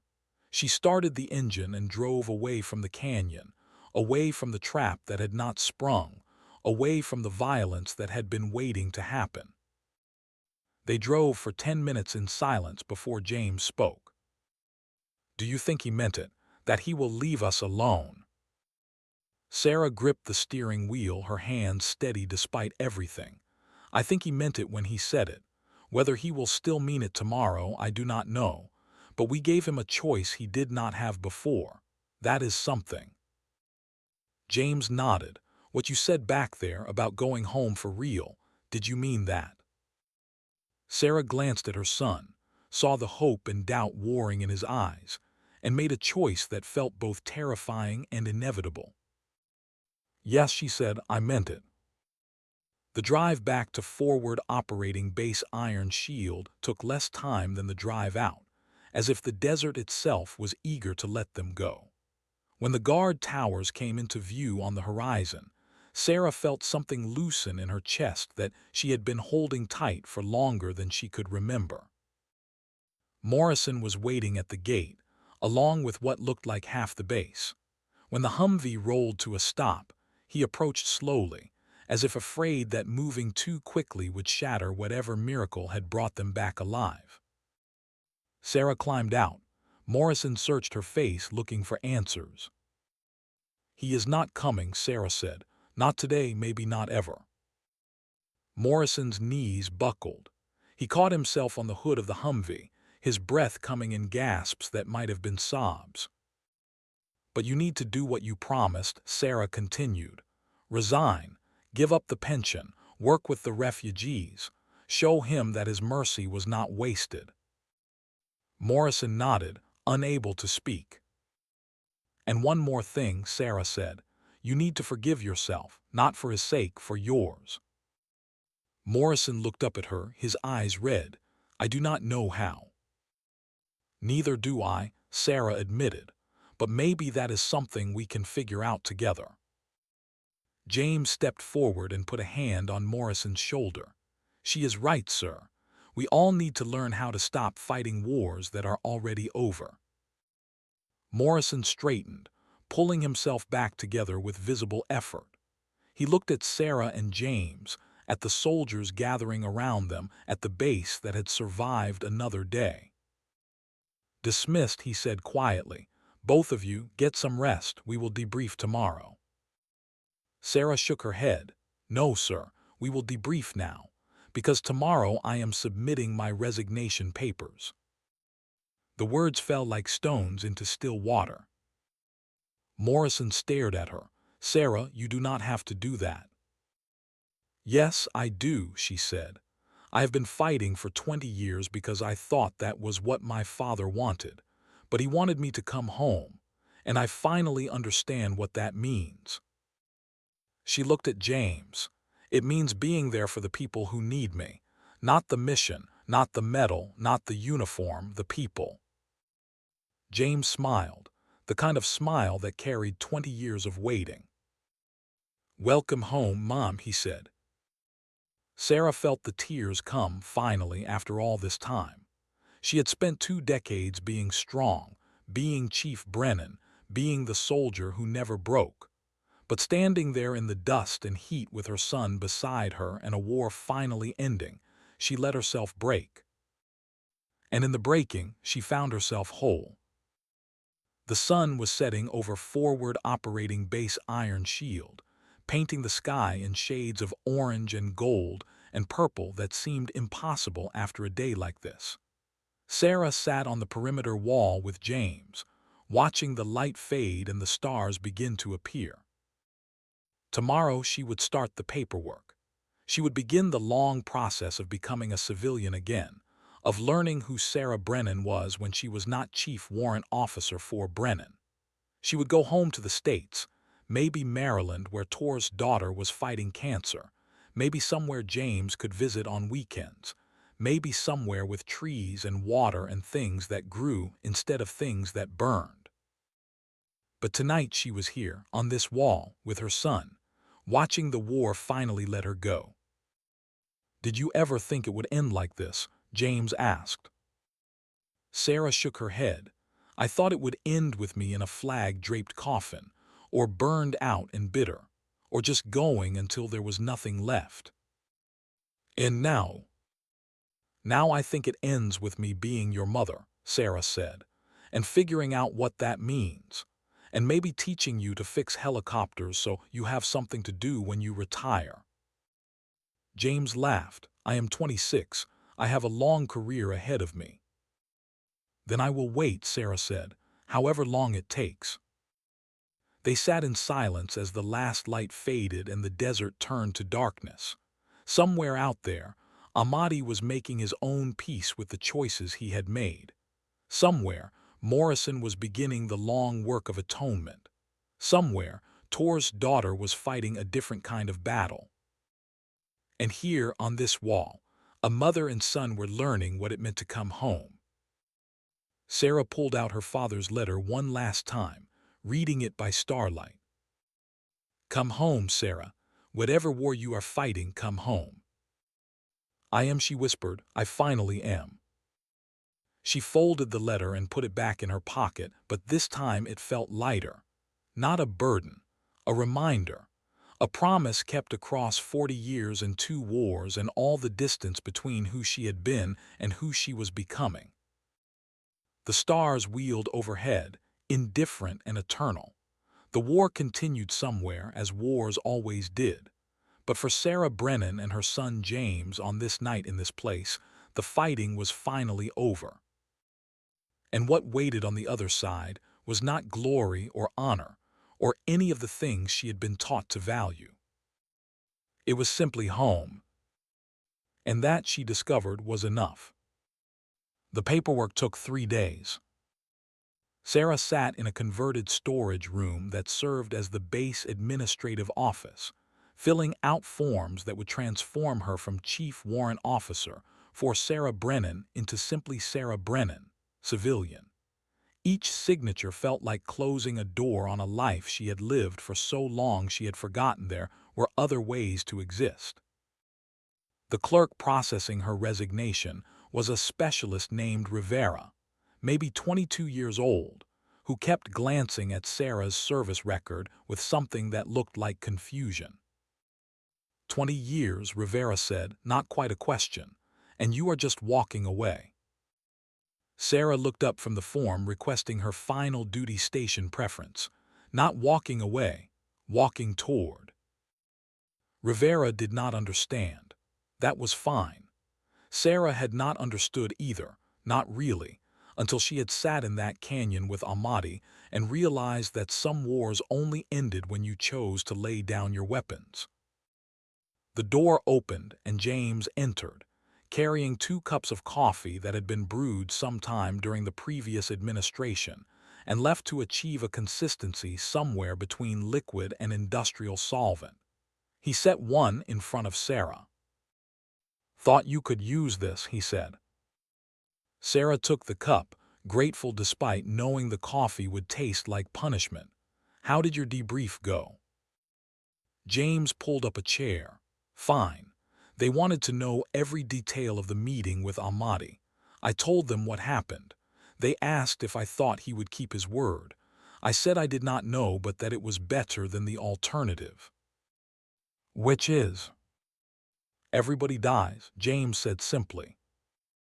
Sarah signed another form, this one releasing the Army from any obligation to provide her medical care after separation.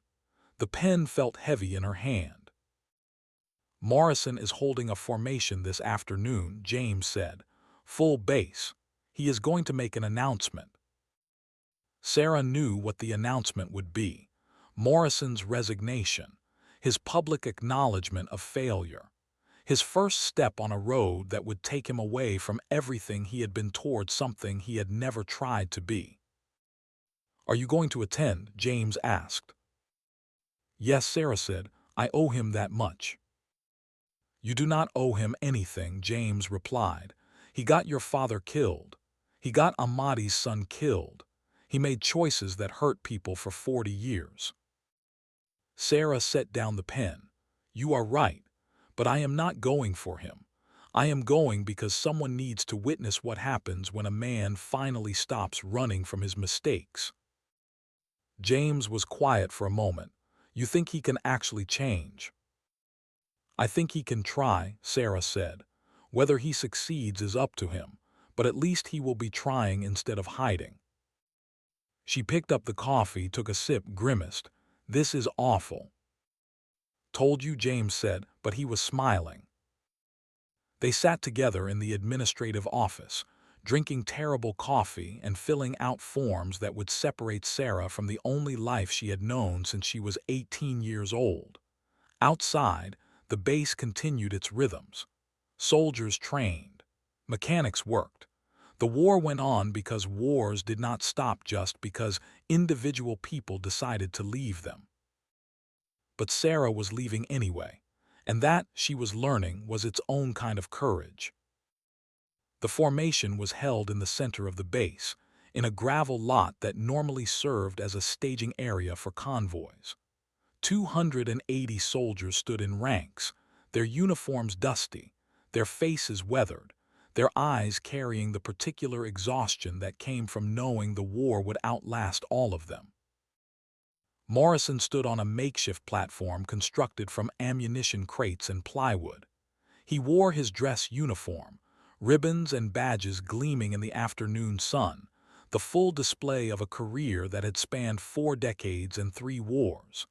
Sarah stood at the back of the formation with James, watching. Morrison called the formation to attention. The soldiers snapped into position, a wave of synchronized movement that spoke to training so deeply ingrained it had become reflex. "At ease," Morrison said, and they relaxed into parade rest, still formal but no longer rigid. Morrison looked out over the assembled soldiers, his face carrying the weight of everything he was about to say. "I have called you here today to inform you of a change in command," he began, his voice carrying across the formation. "Effective immediately, I am resigning my commission. Major Walsh will assume temporary command of Forward Operating Base Iron Shield until a permanent replacement can be assigned." A murmur ran through the ranks. Resignations happen, but not like this, not in the middle of a deployment, not from a colonel 6 months from retirement. Morrison raised a hand, and the murmur died. "I am resigning because I have failed in my duty to uphold the values this uniform represents. 12 years ago, I made a decision that cost innocent lives. I abandoned people who trusted me because I was afraid of the consequences of doing the right thing. That decision created an enemy who has spent years trying to make me pay for my cowardice." Sarah could see soldiers shifting, uncomfortable with this level of honesty from a commanding officer. They were used to speeches about honor and sacrifice and mission accomplishment. They were not used to confessions. 2 days ago, Morrison continued, Chief Brennan and Captain Brennan risked their lives to end a cycle of violence that I started. They succeeded where I failed. They chose courage over protocol. They chose reconciliation over revenge. And they showed me that the only way to honor the people I failed is to spend the rest of my life trying to do better. He paused, and Sarah saw his hands tremble before he clasped them behind his back. I am not asking for forgiveness, Morrison said. I do not deserve it, but I am asking you to learn from my mistakes. When you are faced with a choice between doing what is right and doing what is safe, choose right. When you have to decide between protecting your career and protecting the people who trust you, choose the people. And when the war asks you to become someone you cannot live with being, have the courage to say no. Morrison's voice cracked on the last word. He cleared his throat, straightened his shoulders. It has been my honor to serve with you, he said. Take care of each other. That is all. He saluted the formation. 280 soldiers returned the salute as one, the sound of their hands hitting their covers like a drumbeat. Morrison stepped down from the platform and walked through the ranks toward the headquarters building. Soldiers parted to let him pass, their faces showing confusion, respect, anger, understanding, all the complicated emotions that came from watching a leader admit he had been wrong. Sarah caught his eye as he passed. He stopped. Thank you, he said quietly. For what? For not letting me die a coward. Sarah shook her head. You did that yourself, Colonel. I just gave you the chance. Morrison nodded once, then continued walking until he disappeared into the building that would no longer be his to command. The formation dissolved into small groups, soldiers talking in low voices, trying to process what they had just witnessed. Sarah started to leave, but James caught her arm. Look, he said, pointing. Major Walsh had stepped onto the platform. She called for attention, and the soldiers reassembled, curious. Before you disperse, Walsh said, I want to say something about Chief Brennan. Sarah felt her stomach drop. She had not expected this. Walsh pulled a piece of paper from her pocket. This morning I received a communication from CENTCOM. It is a commendation for valor in the face of extraordinary circumstances. It reads as follows. She cleared her throat and began to read. Chief Warrant Officer Sarah Brennan is hereby recognized for exceptional bravery in conducting an unauthorized diplomatic mission into hostile territory, resulting in the de-escalation of imminent conflict and the preservation of coalition forces. Her actions, undertaken without regard for personal safety and in direct contravention of established protocols, represent the highest ideals of service and sacrifice. Walsh looked up from the paper. The commendation comes with a silver star.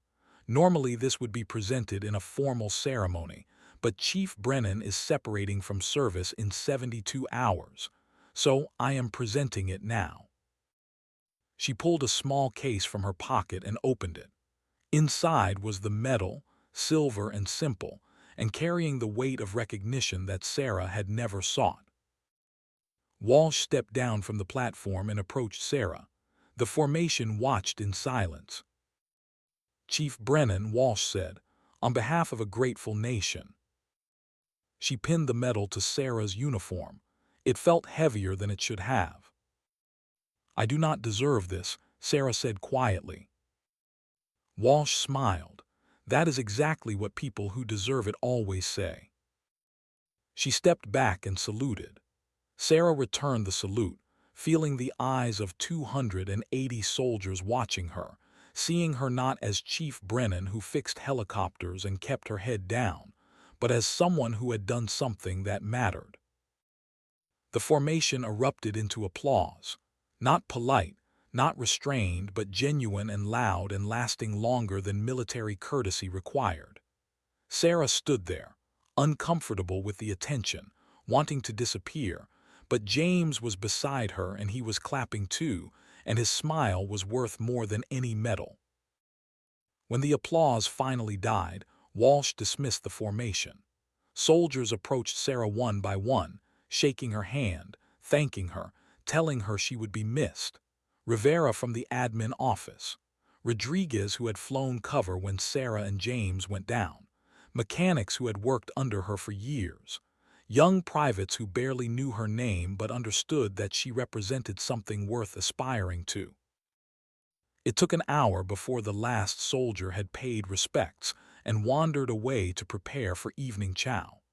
Sarah stood in the gravel lot with James, holding a medal she had never wanted and feeling something that might have been peace. "You did good, Mom," James said. "I just talked to a man," Sarah replied. "Anyone could have done it." James shook his head. "No, anyone could have tried. You succeeded. There is a difference." Sarah looked at the medal pinned to her chest. "What am I supposed to do with this?" "Keep it," James said. "Give it to your grandchildren someday. Tell them their grandmother helped end a war without firing a shot." Sarah smiled despite herself. "I do not have grandchildren." "Not yet," James said, "but give me a few years." They walked back toward the quarters together, the sun beginning its descent toward another brutal sunset. Sarah thought about the future that was opening in front of her like a road she had never traveled. Civilian life. No more formations. No more deployments. No more sleeping in converted shipping containers and eating food that had been frozen since the previous decade. Just home, whatever that meant. The thought should have been comforting. Instead, it was terrifying. That night, Sarah lay in her bunk and tried to imagine what came next. She had money saved, enough to rent an apartment somewhere, to buy furniture and groceries, and all the ordinary things civilians needed. She could go back to school, learn something new, find work that did not involve helicopters and war zones. She could volunteer, could travel, could do any of 1,000 things that soldiers dreamed about during long deployments. But none of it felt real. It was like trying to imagine breathing underwater. Theoretically possible, but fundamentally alien to everything she knew. There was a soft knock on her door. Sarah sat up, checked her watch. 2200 hours, late for visitors. "Come in," she called. The door opened and Morrison entered. He had changed out of his dress uniform into fatigues, the working clothes of a soldier, but without rank insignia. He looked smaller somehow, diminished, as if the uniform had been holding him together and now he was coming apart. "Sir," Sarah said, starting to stand.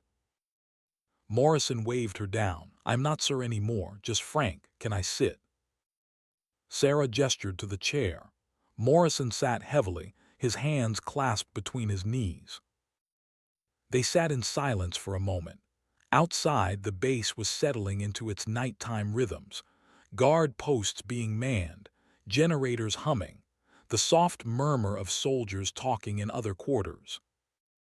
"I wanted to thank you," Morrison said finally, "for what you did, for giving me a chance to do the right thing even though I do not deserve it." "You already thanked me," Sarah said. "I know, but I needed to say it again, and I needed to ask you something." "What?" Morrison looked up at her. "How do I do this? How do I stop being a soldier and start being whatever comes next?" Sarah almost laughed. "You are asking the wrong person. I have been wondering the same thing." "But you made the choice," Morrison said. "You are walking away. I need to know how you found the courage." Sarah thought about it. The letter from her father. The years spent chasing a ghost. The moment in the canyon when she realized that honor meant something different than she had been taught. "I stopped trying to be what my father wanted," she said. "I stopped trying to prove I was worthy of his sacrifice. I just decided to live the life he never got to have. A life with family, with choices, with time to figure out who I am when no one is shooting at me. Morrison nodded slowly. I do not have family. My wife left me 15 years ago. My daughter does not return my calls. I have spent so long being Colonel Morrison that I do not know who Frank is anymore. Then you get to find out, Sarah said. Same as me. And maybe that is the point. Maybe the real courage is not knowing what comes next but doing it anyway. Morrison stood. Thank you, Chief, I mean Sarah. Frank, Sarah corrected gently. He smiled, sad and small.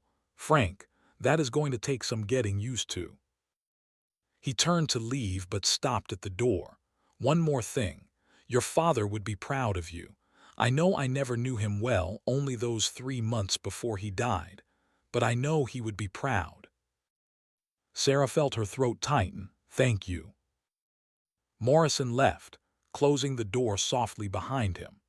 Sarah lay back down and stared at the ceiling until sleep finally came, restless and full of dreams about doors opening onto rooms she had never seen. The next 2 days passed in a blur of final preparations.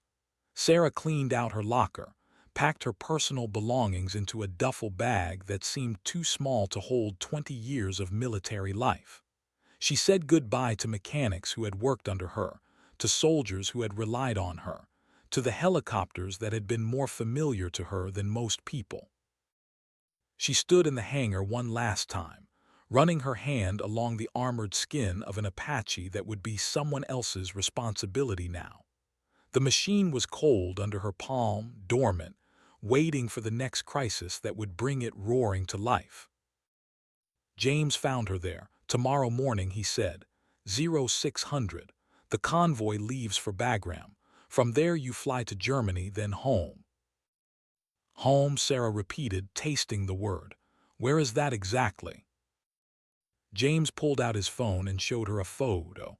Small house, white siding, front porch with a swing, trees in the yard. Quiet street in what looked like suburban Maryland. I put a deposit down, James said. 3 bedrooms.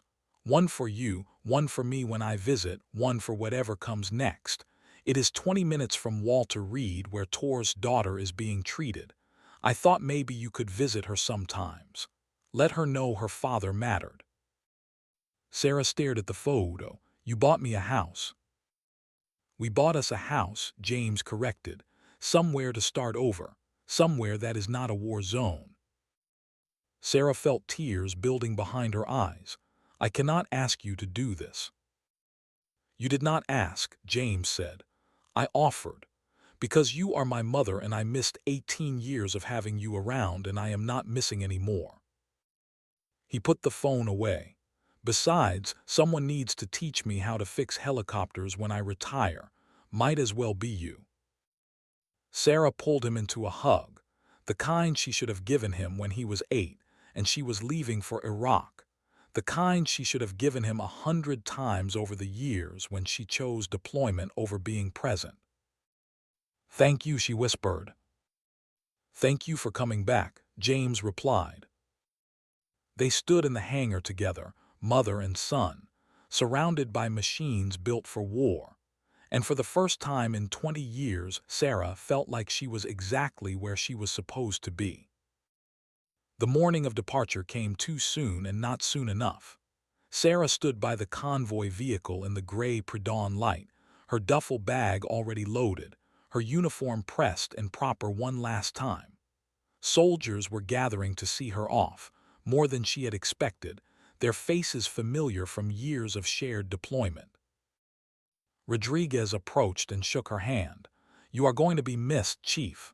Nobody fixes birds like you do. You will manage, Sarah said. Walsh was there too, crisp and professional as always. The Silver Star citation has been processed. It will be in your permanent record. When you are ready to tell your story, people will want to hear it. I am not looking to be a hero, Sarah said. Walsh smiled. The best ones never are. Morrison was the last to arrive, wearing civilian clothes that looked strange on him, khaki pants and a button-down shirt that made him look like someone's grandfather instead of a colonel. He had aged a decade in 3 days. "Safe travels," he said to Sarah. "You too," Sarah replied. "What is your first stop?" "Pakistan," Morrison said. "There is a refugee camp near the border. They need people who speak English and understand military logistics. I figure it is as good a place as any to start making amends." Sarah nodded. "Good luck." Morrison extended his hand. Sarah shook it, feeling the calluses that matched her own, the grip of someone who had spent a lifetime holding onto things that eventually slipped away. "I hope you find what you are looking for," Morrison said. "Same to you," Sarah replied. Morrison walked away, disappearing into the crowd of soldiers beginning their morning routines.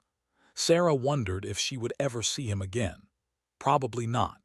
Their paths had intersected for a brief moment, long enough to change both their trajectories, and now they were heading in different directions toward destinations neither of them could quite imagine. James appeared at her elbow, ready. "As I will ever be," Sarah said. She climbed into the convoy vehicle. James got in beside her. The driver started the engine, and the vehicle lurched forward, rolling through the gate of forward operating base Iron Shield for the last time. Sarah looked back as they pulled away. The base was already shrinking in the distance, becoming just another collection of buildings and barriers in a desert that was full of them. Soldiers were going about their routines. The war was continuing, but Sarah was leaving it behind, and that made all the difference. The road to Bagram was long and rough, cutting through terrain that wanted to shake the vehicle apart. Sarah watched the landscape roll past, brown and hard and beautiful in its own harsh way. She thought about all the roads she had traveled in 20 years of service, all the bases and outposts and forward positions, all the places she had been, and all the places she would never return to. James dozed beside her, his head tilted against the window, finally relaxed enough to sleep. Sarah watched him and felt something settle in her chest, something that might have been contentment or might have been the simple relief of making a choice and sticking with it. The convoy reached Bagram Air Base as the sun was climbing toward noon. The base was massive compared to Iron Shield, full of aircraft and vehicles and thousands of soldiers from a dozen different countries. It was the kind of place that felt more like a small city than a military installation. Sarah processed throughout processing, a bureaucratic nightmare of forms and signatures, and people checking that she was not stealing government property by taking herself home. By the time she finished, it was late afternoon and her flight was boarding. James walked her to the aircraft, a C-17 transport that would carry her to Germany, and from there to the civilian flight that would take her back to the United States. They stopped at the base of the ramp, soldiers flowing around them like water around stones. "This is it," James said. "For now," Sarah replied. "You have leave in 3 months. You will come visit." "I will be there," James promised. "We can paint the house, buy furniture, figure out how to be a family." Sarah smiled. "Sounds perfect." She hugged him, holding on longer than military decorum suggested, not caring who saw or what they thought. He was her son and she was his mother, and after 20 years of distance, they were finally finding their way back to each other. "I love you," she said. "I love you too, Mom," James replied. Sarah released him, shouldered her duffel bag, and walked up the ramp into the belly of the C-17. She found a seat along the webbing that lined the fuselage, strapped in among other soldiers and contractors and civilians heading home. The ramp closed with a hydraulic whine. The engines spooled up. The aircraft began to taxi, building speed, and then the ground fell away and they were airborne, climbing into the hard blue sky over Afghanistan. Sarah looked out the small window at the country falling away beneath her. 20 years of her life had been spent in places like this, fighting wars that seemed to have no end, chasing purposes that always felt just out of reach. But now she was going home, not to a base or a deployment or another mission, to a house with a front porch and trees in the yard, to a son who wanted her in his life, to a future that was uncertain but finally hers to choose. Sarah pulled out her father's letter one last time and read it in the dim light of the cargo hold. "Come home, Sarah. Whatever war you are fighting, come home." "I am," she whispered to the ghost of a man she had never really known. "I finally am." The aircraft climbed higher, leaving the war behind, carrying Sarah toward a horizon she had never let herself imagine. And for the first time in as long as she could remember, that felt like enough. The house was smaller than the photograph had suggested, but that made it feel more like home. Sarah stood on the front porch in civilian clothes that still felt like a costume, jeans and a simple blue shirt that had no rank insignia, no name tape, no indication that she had spent 20 years in uniform. The moving truck had delivered her belongings that morning, 3 boxes and a footlocker that contained everything she owned. It seemed like so little to show for 2 decades of service. The key was cold in her hand. James had mailed it to her along with the address and instructions on how to work the thermostat and where the circuit breaker was located. Practical details for a practical life. No deployment orders. No mission briefings.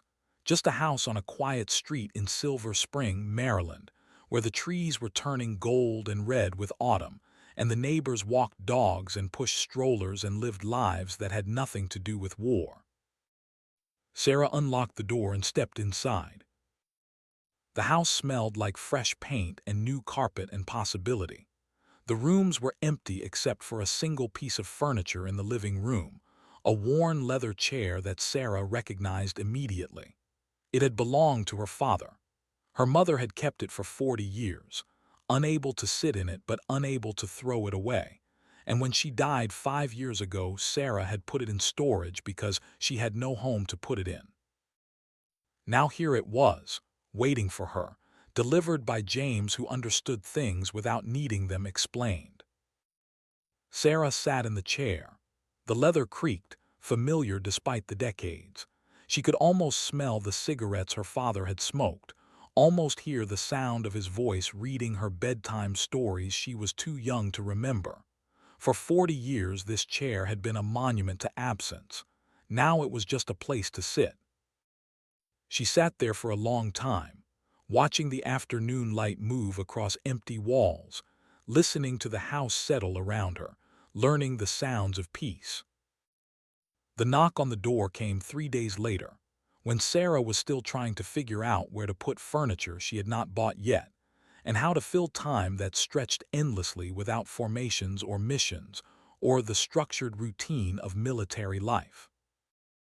She opened the door to find a girl standing on the porch, maybe 12 years old, thin and pale, wearing a knit cap that covered a head Sarah knew would be bald from chemotherapy. Beside her stood a woman in her late 30s, tired eyes and a cautious smile. "Mrs. Torres," Sarah said, recognition hitting like a physical blow. "Chief Brennan," the woman replied. "I hope this is not a bad time." Sarah shook her head, suddenly aware of her empty house and her civilian clothes and the distance between who she had been 3 days ago and who she was trying to become. "Please come in." The girl entered first, looking around with the curiosity of youth. The woman followed, carrying herself with the particular exhaustion of someone who had been fighting battles that had no clear enemy. "This is my daughter," Mrs. Torres said. "Elena, I thought she should meet you." The girl extended her hand with unexpected formality. "My dad talked about you. He said you were the best crew chief in the whole army.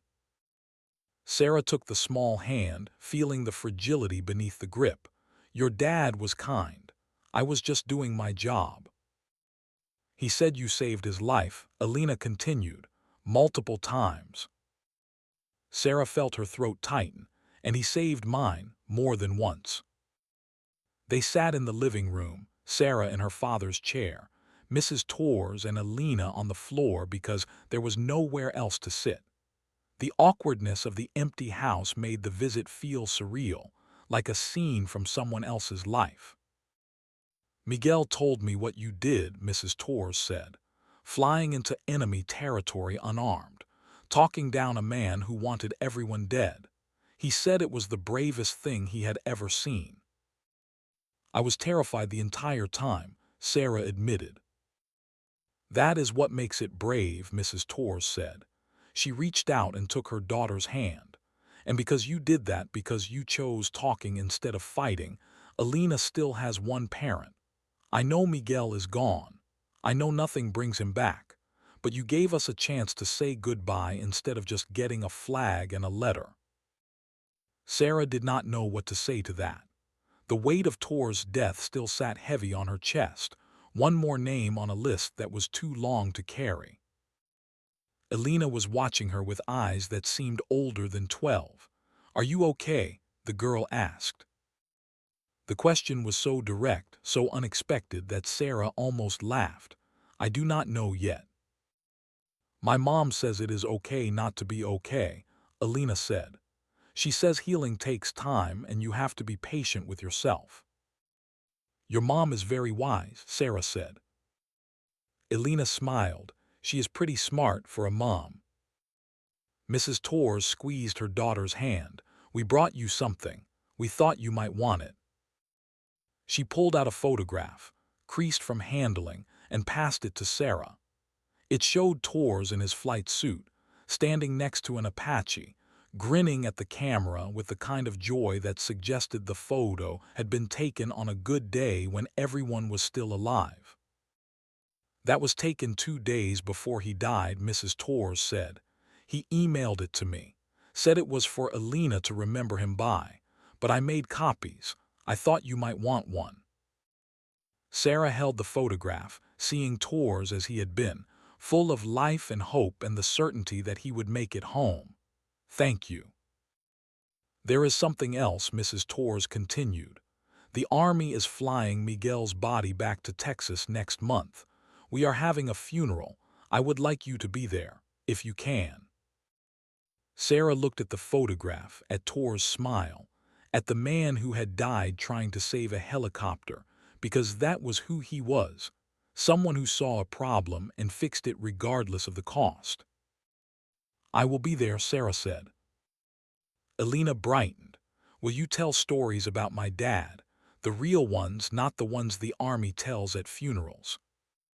Sarah met the girl's eyes. What kind of stories do you want to hear? The funny ones, Alina said. The ones that made him laugh. I do not want to only remember him being dead. I want to remember him being alive. Sarah felt something break and heal simultaneously in her chest. I can do that. I can tell you about the time he tried to fix a hydraulic leak with bubble gum and electrical tape. Did it work? Alina asked. For about 20 minutes, Sarah said. Then the whole system failed and he had to explain to me why my helicopter was covered in pink bubble gum. Alina laughed, the sound bright and unexpected in the empty house. Mom, she said, can we come back and visit sometimes? If Chief Brennan does not mind, Mrs. Torres said. Sarah shook her head. I would like that, and call me Sarah. I am not chief anymore. Mrs. Torres stood, helping Alina to her feet. We should go. I just wanted you to know that what you did mattered, that Miguel's death was not for nothing. Sarah walked them to the door. Before they left, Alina turned back. My dad used to say that the best mechanics do not just fix machines, the girl said. They fix people too. He said that is what you did. You fixed broken things and made them work again. Sarah knelt down to Alina's level. "Your dad was the one who knew how to fix people. He was the best of us." Alina hugged her, sudden and fierce, the way children hug when they need something to hold on to. Sarah hugged her back, feeling the sharp edges of bones beneath the girl's shirt, feeling the fragility of a life still fighting to continue. When they left, Sarah stood on the porch and watched them drive away. The neighborhood was quiet, full of ordinary people living ordinary lives. No one here knew about Forward Operating Base Iron Shield or the canyon, where she had sat across from a man who wanted revenge or the choices that had led her to this moment. And that was fine. That was exactly what she needed. The days developed a rhythm. Sarah woke early, habit from 2 decades of reveille, and went for runs through the neighborhood as the sun was rising. She bought furniture from thrift stores, simple pieces that filled the empty spaces without crowding them. She learned to cook real food, not the simplified rations of military life, following recipes that her mother had written in a notebook years ago. She started volunteering at Walter Reed, visiting wounded soldiers, helping them navigate the bureaucracy of medical retirement, teaching them the same lesson she was learning herself, that there was life after service, that the uniform was not who you were, just what you wore. One afternoon, 3 weeks after moving in, she received a package. No return address, just a Pakistani postmark and her name written in handwriting she did not recognize. Inside was a letter and a small object wrapped in cloth. The letter was from Morrison. "Sarah," it began, "I am writing this from a refugee camp outside Peshawar. The work here is hard and the progress is slow, but it feels more honest than anything I have done in 40 years. I am not saving the world. I am just trying to help a few families find safety, and maybe that is enough. I wanted you to know that I spoke with Ahmadi. He found me, actually, which should not surprise either of us. We had tea. He is still angry, and he should be. But we talked about what it means to build instead of destroy. He is working with a school in his village, teaching children to read. He says it is what Rizal would have wanted. He gave me something to give to you. I am including it with this letter. He said to tell you that some debts can only be paid forward, never back. I do not know if I will ever see you again. I hope you find whatever you are looking for in that house James bought. You deserve peace, Sarah. You earned it. Frank." Sarah unwrapped the cloth and found a small carved wooden bird, the kind that Afghan craftsmen made and sold in markets. It was simple but beautiful, wings spread as if caught in the moment of flight. She set it on the mantel beside the photograph of Tours, beside the letter from her father, beside the silver star medal she had been awarded for doing what anyone should have done. A collection of fragments from a life that had been, becoming the foundation for whatever came next. James came home for Thanksgiving. He arrived wearing his dress uniform, having come straight from a ceremony at Fort Rucker, where he had been promoted to major. Sarah opened the door and saw the gold oak leaf on his collar and felt a complicated mix of pride and concern that he was following the same path she had walked. "Congratulations," she said, pulling him into a hug. "Thanks, Mom," he replied. He stepped back and looked at the house, at the furniture she had assembled, at the photographs on the walls, at the evidence of a life being built. "This looks good, really good." "It is getting there," Sarah said. "Come in, I made turkey." "You made turkey," James said, mock surprise in his voice. "Not opened a package of MRE turkey substitute." "Actual turkey," Sarah confirmed, "with stuffing and mashed potatoes and everything. I followed Grandma's recipe. It might be terrible, but at least it is real." They ate dinner at a card table Sarah had bought from a neighbor, using mismatched plates and silverware collected from various thrift stores. The turkey was dry and the stuffing was too salty, but they ate it anyway, laughing about Sarah's cooking attempts and sharing stories about the weeks since they had last seen each other. James told her about his new assignment, training pilots fresh out of flight school. Sarah told him about her volunteer work at Walter Reed, about the soldiers she was helping transition to civilian life, about Alina Torres who visited every week and was slowly winning her battle against cancer. After dinner, they sat in the living room, Sarah in her father's chair, James on the couch she had found at a yard sale. "I have been thinking about retiring," James said suddenly. Sarah looked up. "You just got promoted." "I know," James said, "but watching you make this transition, seeing you build a life that does not revolve around the next deployment, it made me wonder if maybe I am chasing the same ghost you were." "What do you mean?" James leaned forward, his elbows on his knees. "I became a pilot because I thought it would help me understand you. I thought if I did what you did, flew what you flew, maybe I would figure out why you chose it over me. And now I have done it and I understand. The flying is incredible. The mission matters. The people you serve with become family." He paused, "But it is still not worth losing the actual family you have." Sarah felt tears building behind her eyes. "You do not have to retire for me, James. I do not want you to give up something you love." "I am not giving it up," James said. "I am choosing something better. I am choosing to be here, with you, building something that lasts longer than a deployment cycle." He smiled. "Besides, I already talked to a few companies. Civilian contractors pay better and nobody shoots at you. I can fly helicopters for search and rescue, medical transport, things that save lives without being part of a war."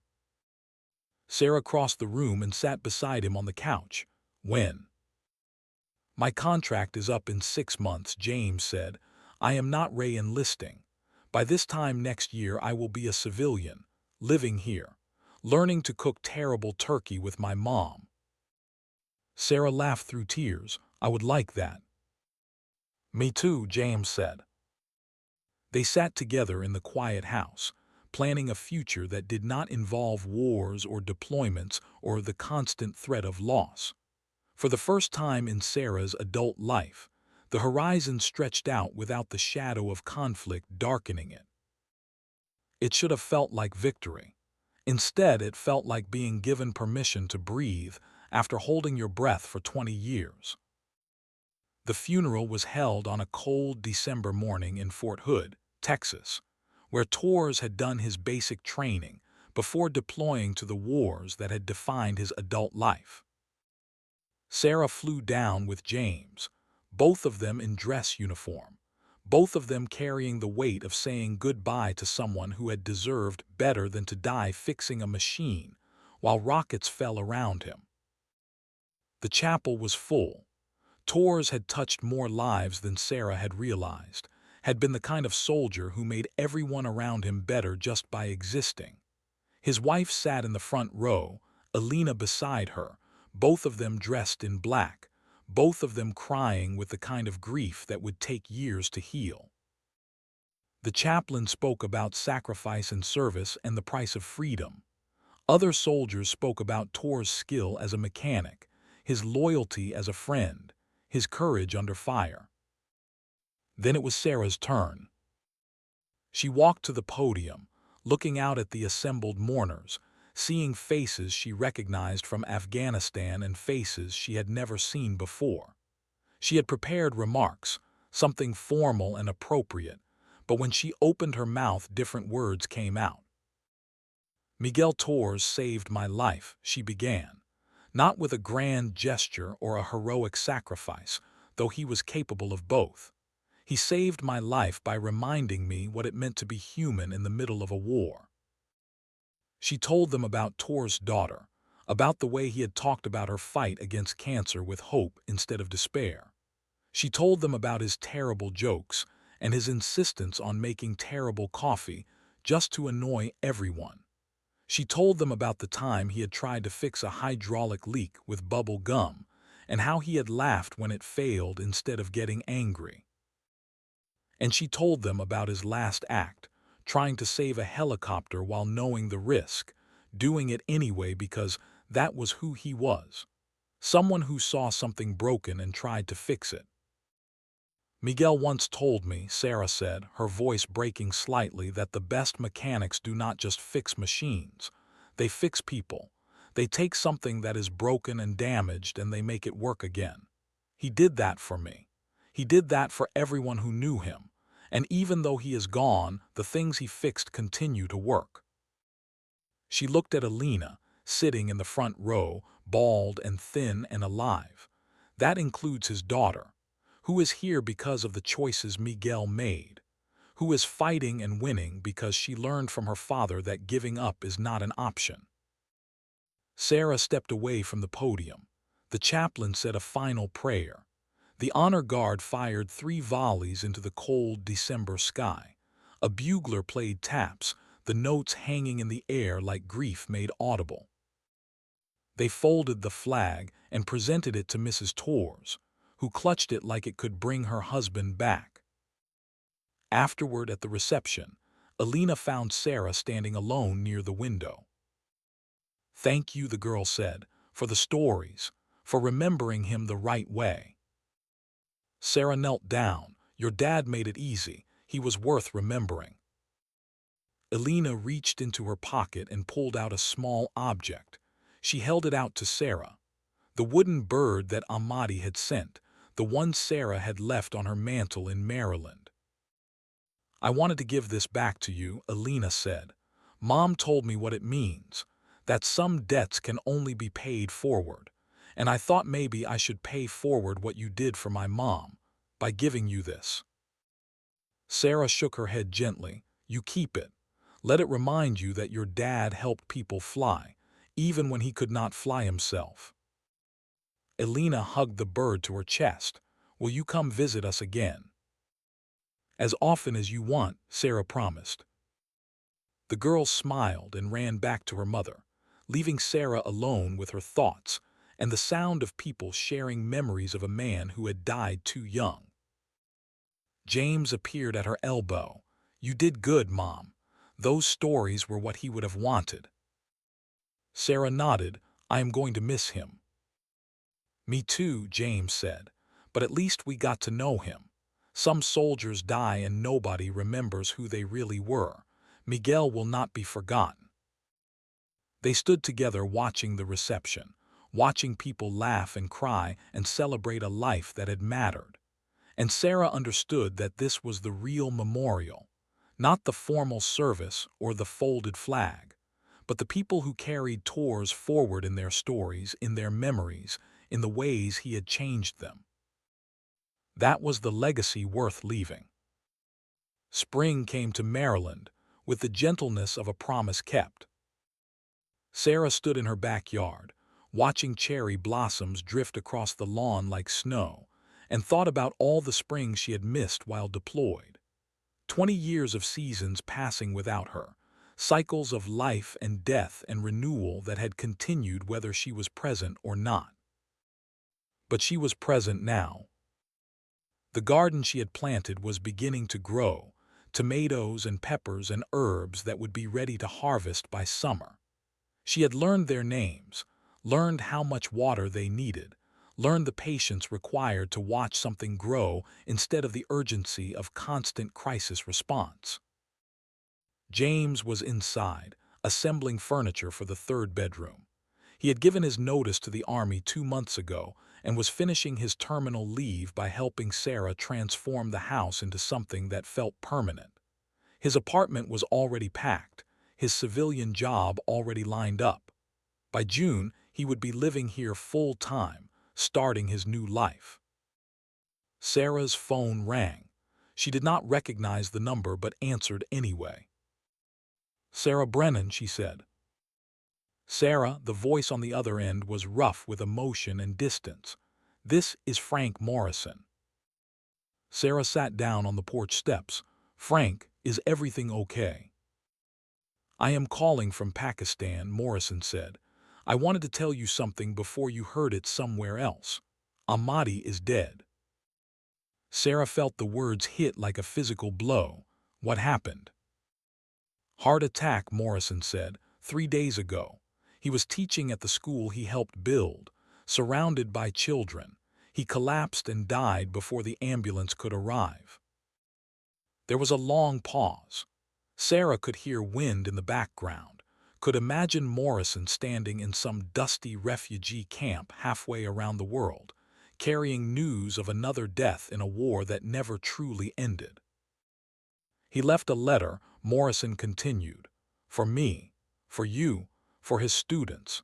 In it he said that he had finally found peace. That teaching those children was the first time since Rizad died that he felt like he was doing something his son would be proud of. Morrison's voice cracked. He forgave me, Sarah, in the letter. He said he could not carry the hate anymore and that he hoped I would find a way to forgive myself. He said revenge had nearly destroyed him, but mercy had saved him. Sarah closed her eyes, seeing Ahmadi as he had been in that canyon, exhausted and angry and choosing to stop fighting. Did he suffer? Sarah asked. No, Morrison said. The doctors said it was quick. He did not suffer. That is something, Sarah said. Morrison was quiet for a moment. I am staying here, in Pakistan, helping refugees, building schools, doing the work Ahmadi started. Someone needs to finish it. That is good, Frank, Sarah said. That is exactly what you should do. Thank you, Morrison said, for everything, for giving me a chance to be better than I was. You gave yourself that chance, Sarah replied. I just pointed you in the right direction. When the call ended, Sarah sat on the porch steps and thought about cycles ending, about men who had spent their lives at war finding peace in classrooms and gardens, and the small, ordinary acts of building instead of destroying. She thought about her father, dead before she could know him, about Tors who had died fixing machines, about Ahmadi who had died teaching children, about Morrison who was trying to die having made amends. And she thought about herself, sitting in a backyard in Maryland, learning how to grow tomatoes and be a mother and live a life that did not revolve around the next deployment. The war had taken so much, but it had also, in its strange, terrible way, taught her what mattered, not glory, not honor, not medals or promotions or the approval of people who would forget your name the moment you were gone. What mattered was this: being present, being alive, being willing to build something that might outlast you. James came out onto the porch. You okay, Mom? Sarah stood and put her arm around her son. Yeah, I am okay. They stood together watching the cherry blossoms fall, and Sarah felt something she had not felt in 20 years. Home. Not the place, not the building, but the feeling of being exactly where she was supposed to be, with exactly the person she was supposed to be with, doing exactly what her father had wanted her to do all along. Living. 2 years later, on a morning that felt like every other morning, Sarah woke to find sunlight streaming through the bedroom window and the smell of coffee drifting up from the kitchen. She got out of bed, pulled on civilian clothes that no longer felt strange, and walked downstairs to find James making breakfast. Morning, Mom, he said, not looking up from the eggs he was scrambling. Morning, Sarah replied, pouring herself coffee. This had become their routine.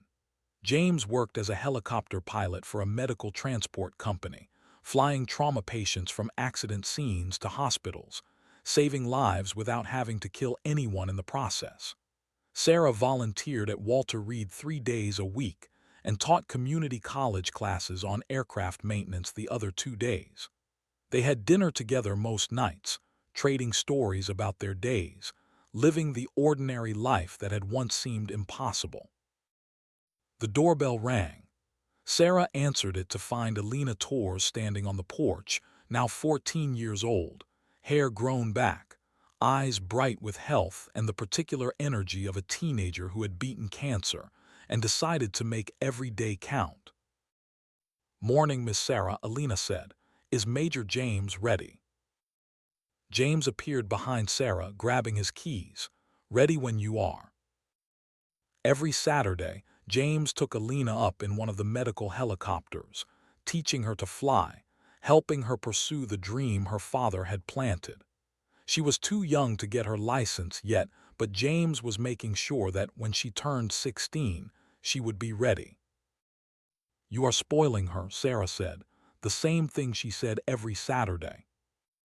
"Someone has to," James replied, the same thing he replied every Saturday. Sarah watched them drive away toward the airfield, watched her son teaching a girl whose father had died saving Sarah's life, and understood that this was how you honored the dead, not with monuments or medals, but by taking care of the people they left behind. She went back inside and sat in her father's chair, the leather worn smooth from use now, holding the letter she had carried for so long. "Come home, Sarah," it said. "Whatever war you are fighting, come home." She had finally done it. After 20 years of deployments and combat and chasing a ghost she could never catch, she had come home, not to a place but to a life with her son, with Alina, with students who needed to learn and wounded soldiers who needed to heal and tomatoes that needed to be watered. It was not the life she had planned. It was not the life the army had trained her for, but it was hers. And it was enough. Sarah folded the letter and put it back in its envelope. She stood and walked to the mantel where 3 objects sat in a line. The photograph of Tors, smiling beside his Apache. The wooden bird from Ahmadi, wings spread in eternal flight. The silver star medal she had earned by choosing words over weapons.